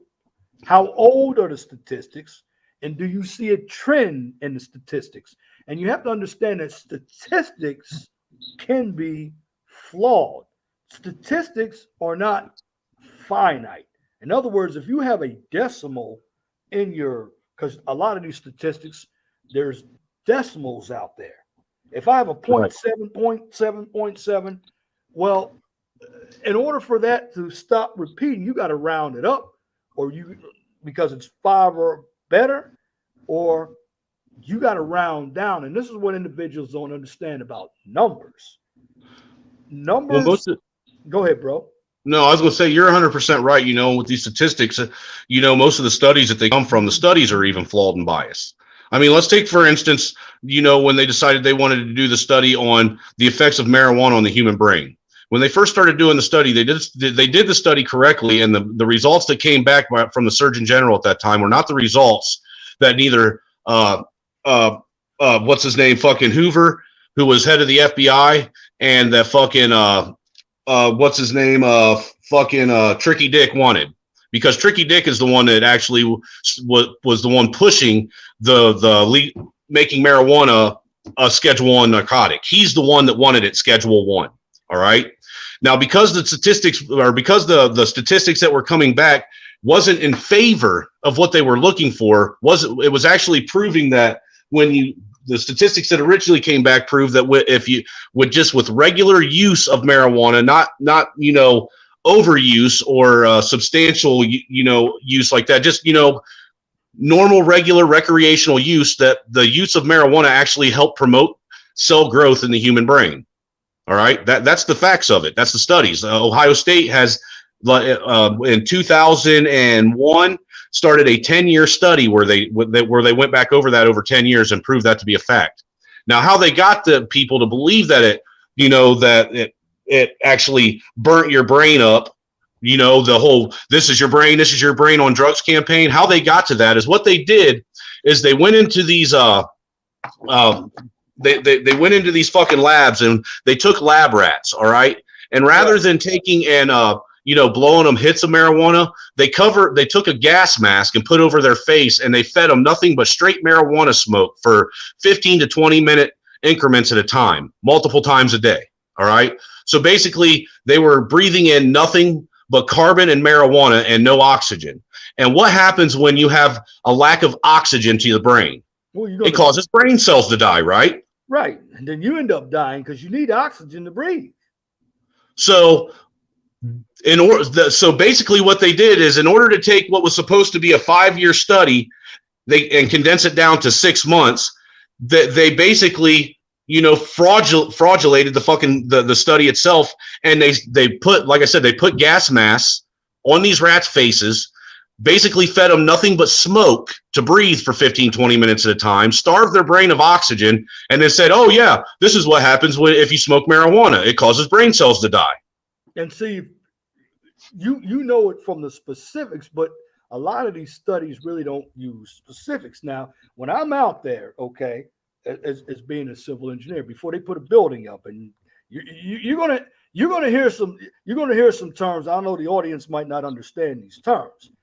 Well, if you know what PSI is, pounds per square inch, when I go out and test some concrete, and I do what I call a slump test.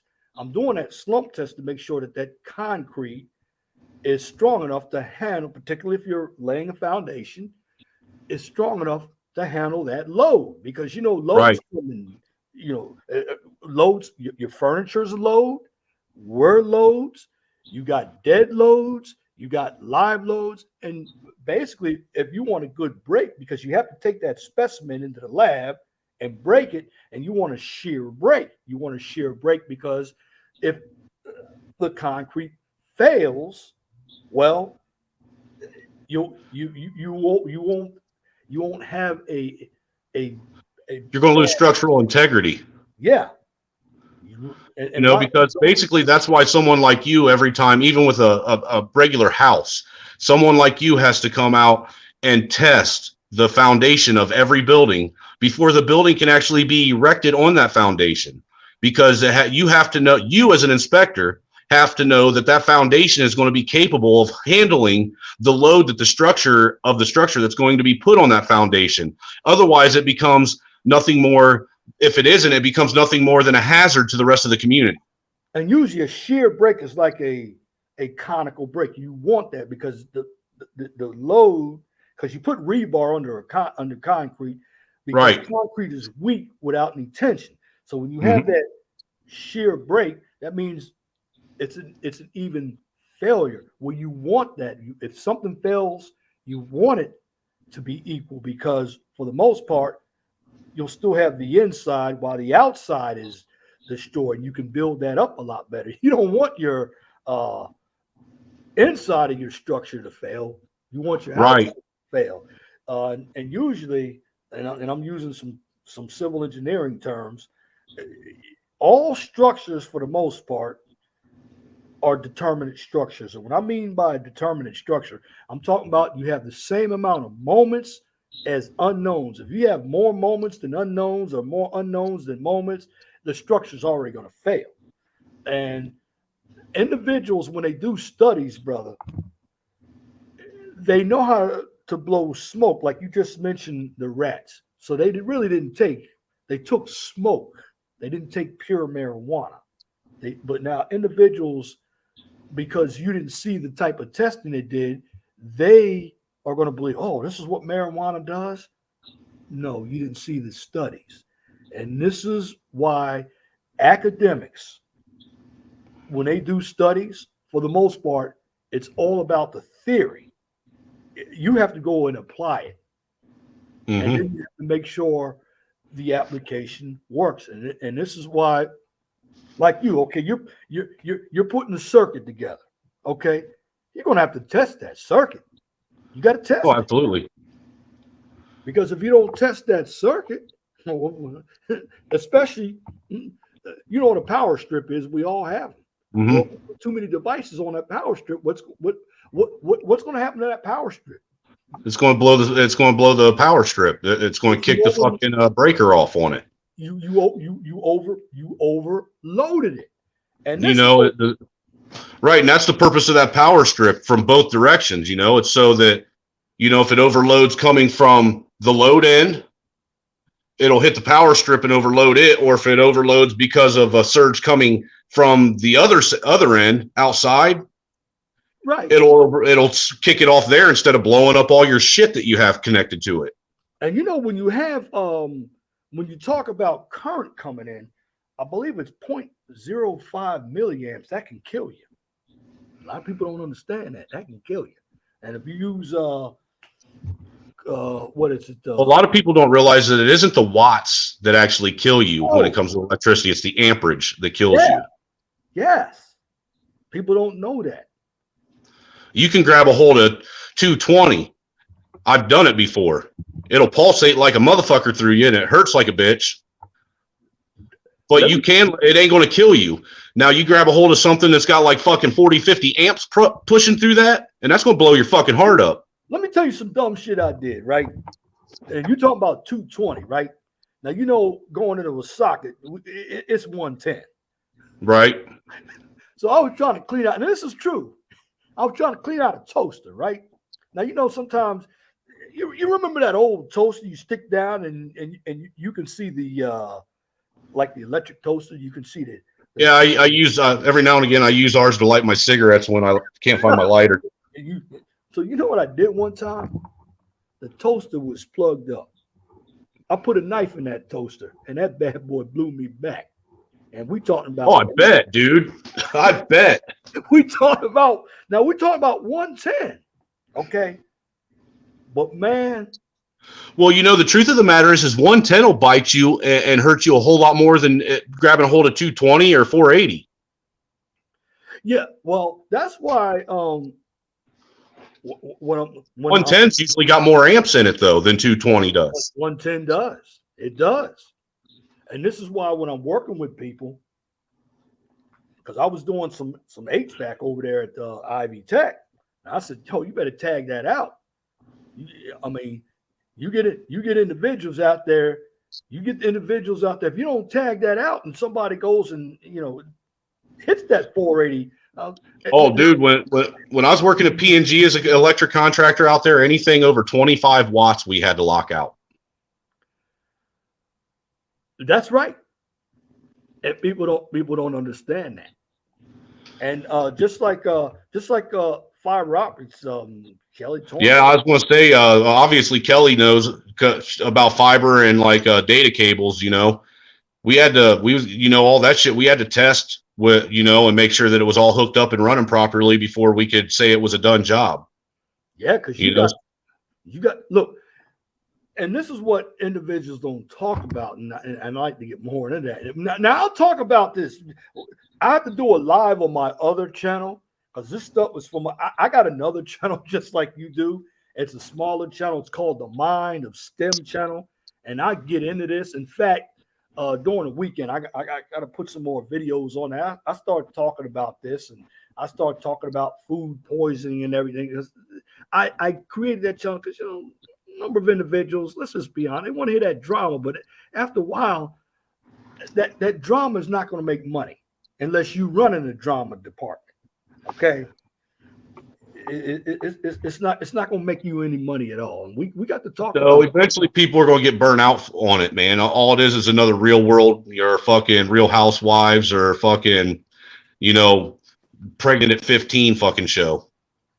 Right, and at the end of the day, and this is why I tell people, okay, even if you go for a trade like electrical or HVAC, hey, you still got to know about some type of mathematics.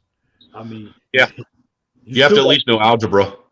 because in order to understand how electric works, man, you have to be able to write formulas out. Because, you know, electrical, okay, what makes it so difficult is you can't see what you're designing. You can only use a mathematical formula like Laplace transforms from differential equations. Now, as a civil engineer, I can actually see what I'm designing because I go out there and survey it and I put it on a CAD machine and I already have the distance measured. But even with that, though, see, with science, and if you want to understand studies, you got to understand science. That's where you're going to get your numbers from. But with all these other statistics, okay, I can go and do any statistics. Like, okay, like a dice. What's the percentage of, what is the probability of me rolling a double six, 1 in 36? Because you have 2 dies and you have 6 sides. So 6 times 6 is 36. But 1 squared over 6 squared, that's how I got that. You know, that's got Free Zone. He's back up there. He's what's an angry snowman without the hat? We'll see. And with the trades, man, my advice to young folks is if you have the opportunity to do it and do it early, what I would do is while you're in high school, I would learn one trade. And then once you get out of high school, I would learn and get certified in a secondary trade and have 2 trades under your belt. That way, if one trade is to fall through or you're to get to where you physically can't do one, you are still certified to do another one. Absolutely. Absolutely. Well, we've been up here for about 3.5 hours. So what we're going to do, we're going to give our closing comments and it's 10 o'clock and heck, I don't have to get up tomorrow. I'm about ready to go slam some more of those neck bones and beans, bro. I feel you. Yeah, but again, Kelly said it's the numbers, frequencies, voltages, watts, and ohms. Ohm's law, I equals VR. Know that. You'll find. Oh, dude, I had such a hard time learning Ohm's law and applying it to fucking shit, dude. That was one of the hardest things to wrap my brain around. You get that, man. You find anything. I mean, when it comes to electrical, but yeah, man, we're gonna have to. Hey, let me know. We'll get some of that stuff. We'll have to do some real collab because, bro, I don't know. Absolutely, man. I think the whole civics idea and putting out some lessons on that is not a bad idea. Actually, I've been wanting to also do, which I'm thinking about doing here probably sometime the first of the year, is I want to do a whole series and go through the Civil War breakdown the Civil and go through it. Because you remember that old Time Life Civil War encyclopedia series? Oh yeah, yeah. I actually have that here. Oh, Kelly says she's hated to miss us. She's down with us. Well, hey, we'll be back up. Now next week I won't be streaming, and I already said it because I only got the free stream, so only allowed 20 hours. But what I will do in place of that is I'll do a video over Zoom or Blog Talk Radio, and I'll have a call-in number. So I'll be back up on next week or so, but I'm going down to that Manosphere thing to Atlanta to see what that's about. I'll let you know what that's about, and we'll talk about that when I get back up. But yeah, man, if any of you guys would be interested in taking part in starting the beginning of next year, doing go digging deep and doing a real lesson and deep dive into the Civil War. That's my next big project. Well, that sounds good. We're gonna have to get some real stuff in that because I'll do some red pill stuff. And dude, I'm gonna tell you what, that Time Life Civil War encyclopedia series that I got has so much information in it, it's retarded. And I'm gonna start, like I said, on my other channel. We can get more in some science, technology, engineering, and math. So, but hold on, before you get out of here, I'm gonna drop my link one more time. That way anybody that's out there can drop my brother's link in the chat there. Or you I got you modded up. Yeah. Yeah, you modded up, yeah.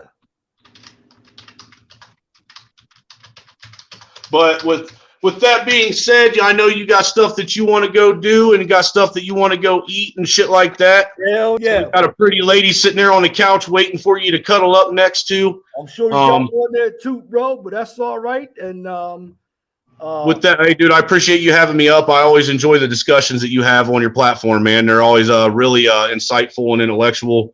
You know, we have a good group of men that come through and try and give the best, you know, personal experience advice that they can. You know what I'm saying, without overdoing it. And I got I got Kelly up. I'm just gonna she seems to be smart. I just modded her up for, you know, I just gave her a wrench, so she's pretty. I want smart people in my audience too. So you're modded up, Kelly. So we'll be up there next week. You know your stuff. Brother Trailer Hood, subscribe. Remember, you can't turn hoes into housewives, man. And if you really want to have a successful life, you know, you need to get yourself together. You need to build yourself up, and you need to be ready and have a plan and, you know, goals before you ever think about bedding down with a woman and trying to create a family. Take it from men that have not gone that route and have made those mistakes and are trying to share the advice with you of their own personal, you know, downfalls. That's it. Well, I thank you for coming to the panel. I'm gonna drop you down, and we can collab also on the other side via phone too, my brother. Absolutely. Yeah, we'll kick it out more. And thank you for giving me that information on the infrastructure bill. We are going to do more of that content as the weeks come upon us. But again, I thank you all for coming to the chat on this channel. I'm gonna be doing some different things. Got to make some changes, but I'm going to keep you all involved with the knowledge, because knowledge is power. And tonight we went over a few of the court cases. We talked about the smash and dash. We talked about the infrastructure bill, and this is what you get here. There's no drama here. Again, I want you to come to my channel, the 411 Talk Zone Radio Show. I call it the 411 Talk Zone Radio Show because I'm about giving information. And, you know, at the end of the day, I'm just going to say this. We live in a country that the government wants to take all of our freedoms away from us. And there are a number of individuals out here who really believe that the government is the best thing for them. I'm going to tell you this. The government doesn't care about you, doesn't care about me. We live in a representative government.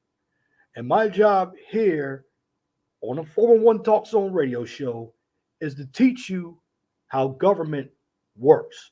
And I say during this Thanksgiving, Thanksgiving is more than just eating turkey, stuffing.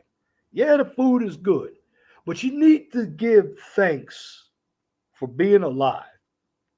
Because what we saw in Wisconsin, there's 6 kids who have perished through no fault of their own. And there are 62 people hurt, and some of them could lose their lives. And I'm saying this because you could lose your life in a blink of a second. And like I said, Brother Angry Snowman, he's right with it.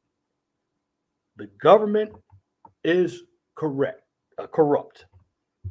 They want everything for themselves.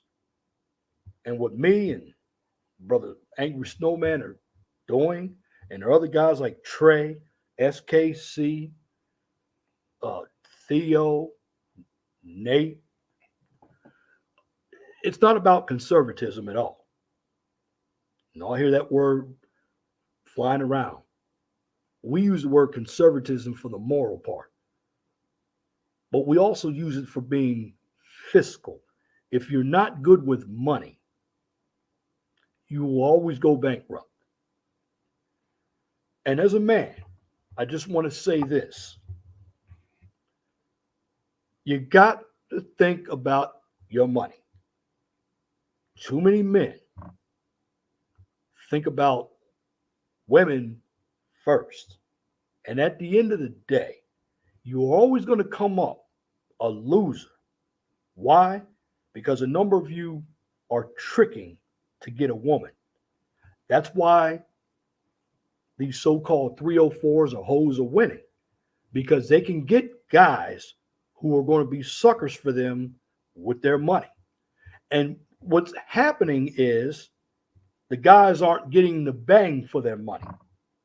So the bang I'm talking about, a ROI, a return on investment. And shout out to Ramil. He called it out about the manosphere. I've had my opinions about it as well, because there are a number of individuals who are hypocrites. Now, I did a controversial topic tonight on the Smash and Dash. Now, I say that because I don't go out there and do that. I'm trying to make money. And YouTube is not my life either. It's not Angry Snowman's life. We want to put out good content that is educational. And thank you, my boy, my brother, Free Zone Lou. Salute. Glad you were up on the panel. Get ready for another one. But as Angry Snowman says, and I say this, give me liberty or give me death. Because at the end of the day, I would rather die a free man rather than being a slave man. Why? Because I'm free. And freedom is the best thing you could have if you understand what freedom is. And you need to know that freedom requires responsibility. And again, men like that don't have any worth or values. Correct. But like I said, freedom is what you want to strive for.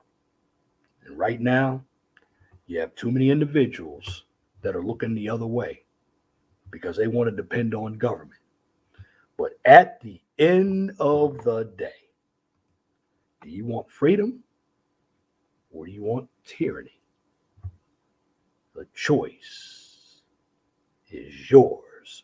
And that's my commentary for this edition of the 411 Talk Zone Radio Show right here on YouTube. If you like what I just presented, please comment, share, and subscribe. And if you're looking for some educational material, you can check out my second channel, The Mind of STEM. On that channel, I give you a daily dose of science, technology, engineering, and math. And also, now I won't be broadcasting next week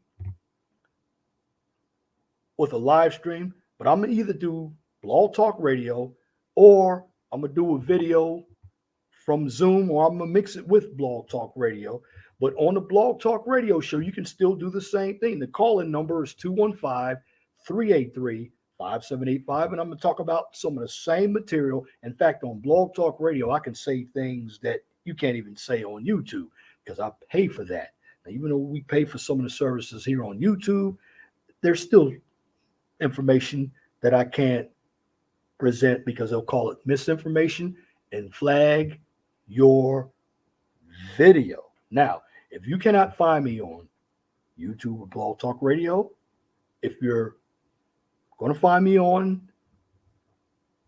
my Mind of STEM channel, you can look me up there on LinkedIn or Twitter for my Mind of STEM channel. Now, for the 411 Talk Zone Radio Show, you can find me on Twitter, MeWe, and Parler. I separate the two because LinkedIn is more of a professional site, and I can put all my STEM videos up there where my political videos can go on Parler and MeWe. And of course, I can put my Blog Talk Radio shows, depending on what I do, if it's STEM, on Twitter, and of course, LinkedIn. And if it's political, Twitter, MeWe, Parler. Again, hit the Cash App if you wish. I'm not asking you, but it's a lot of work to do these videos. So, once again, I thank you for listening, and I'm going to leave you with this. Be blessed for what you have. Don't worry about what you don't have. Always know that the sun rises in the east and sets in the west. And for you haters out there, if it doesn't apply, let it fly. But if the shoe fits, wear it. If you don't like the shoe, change it. And that is my commentary right here on the 401 Talk Zone Radio show. Till next time, my name is Leon Jones. I want to wish you all a wonderful and great Thanksgiving. Give thanks. Remember, it's not all about the commercialism.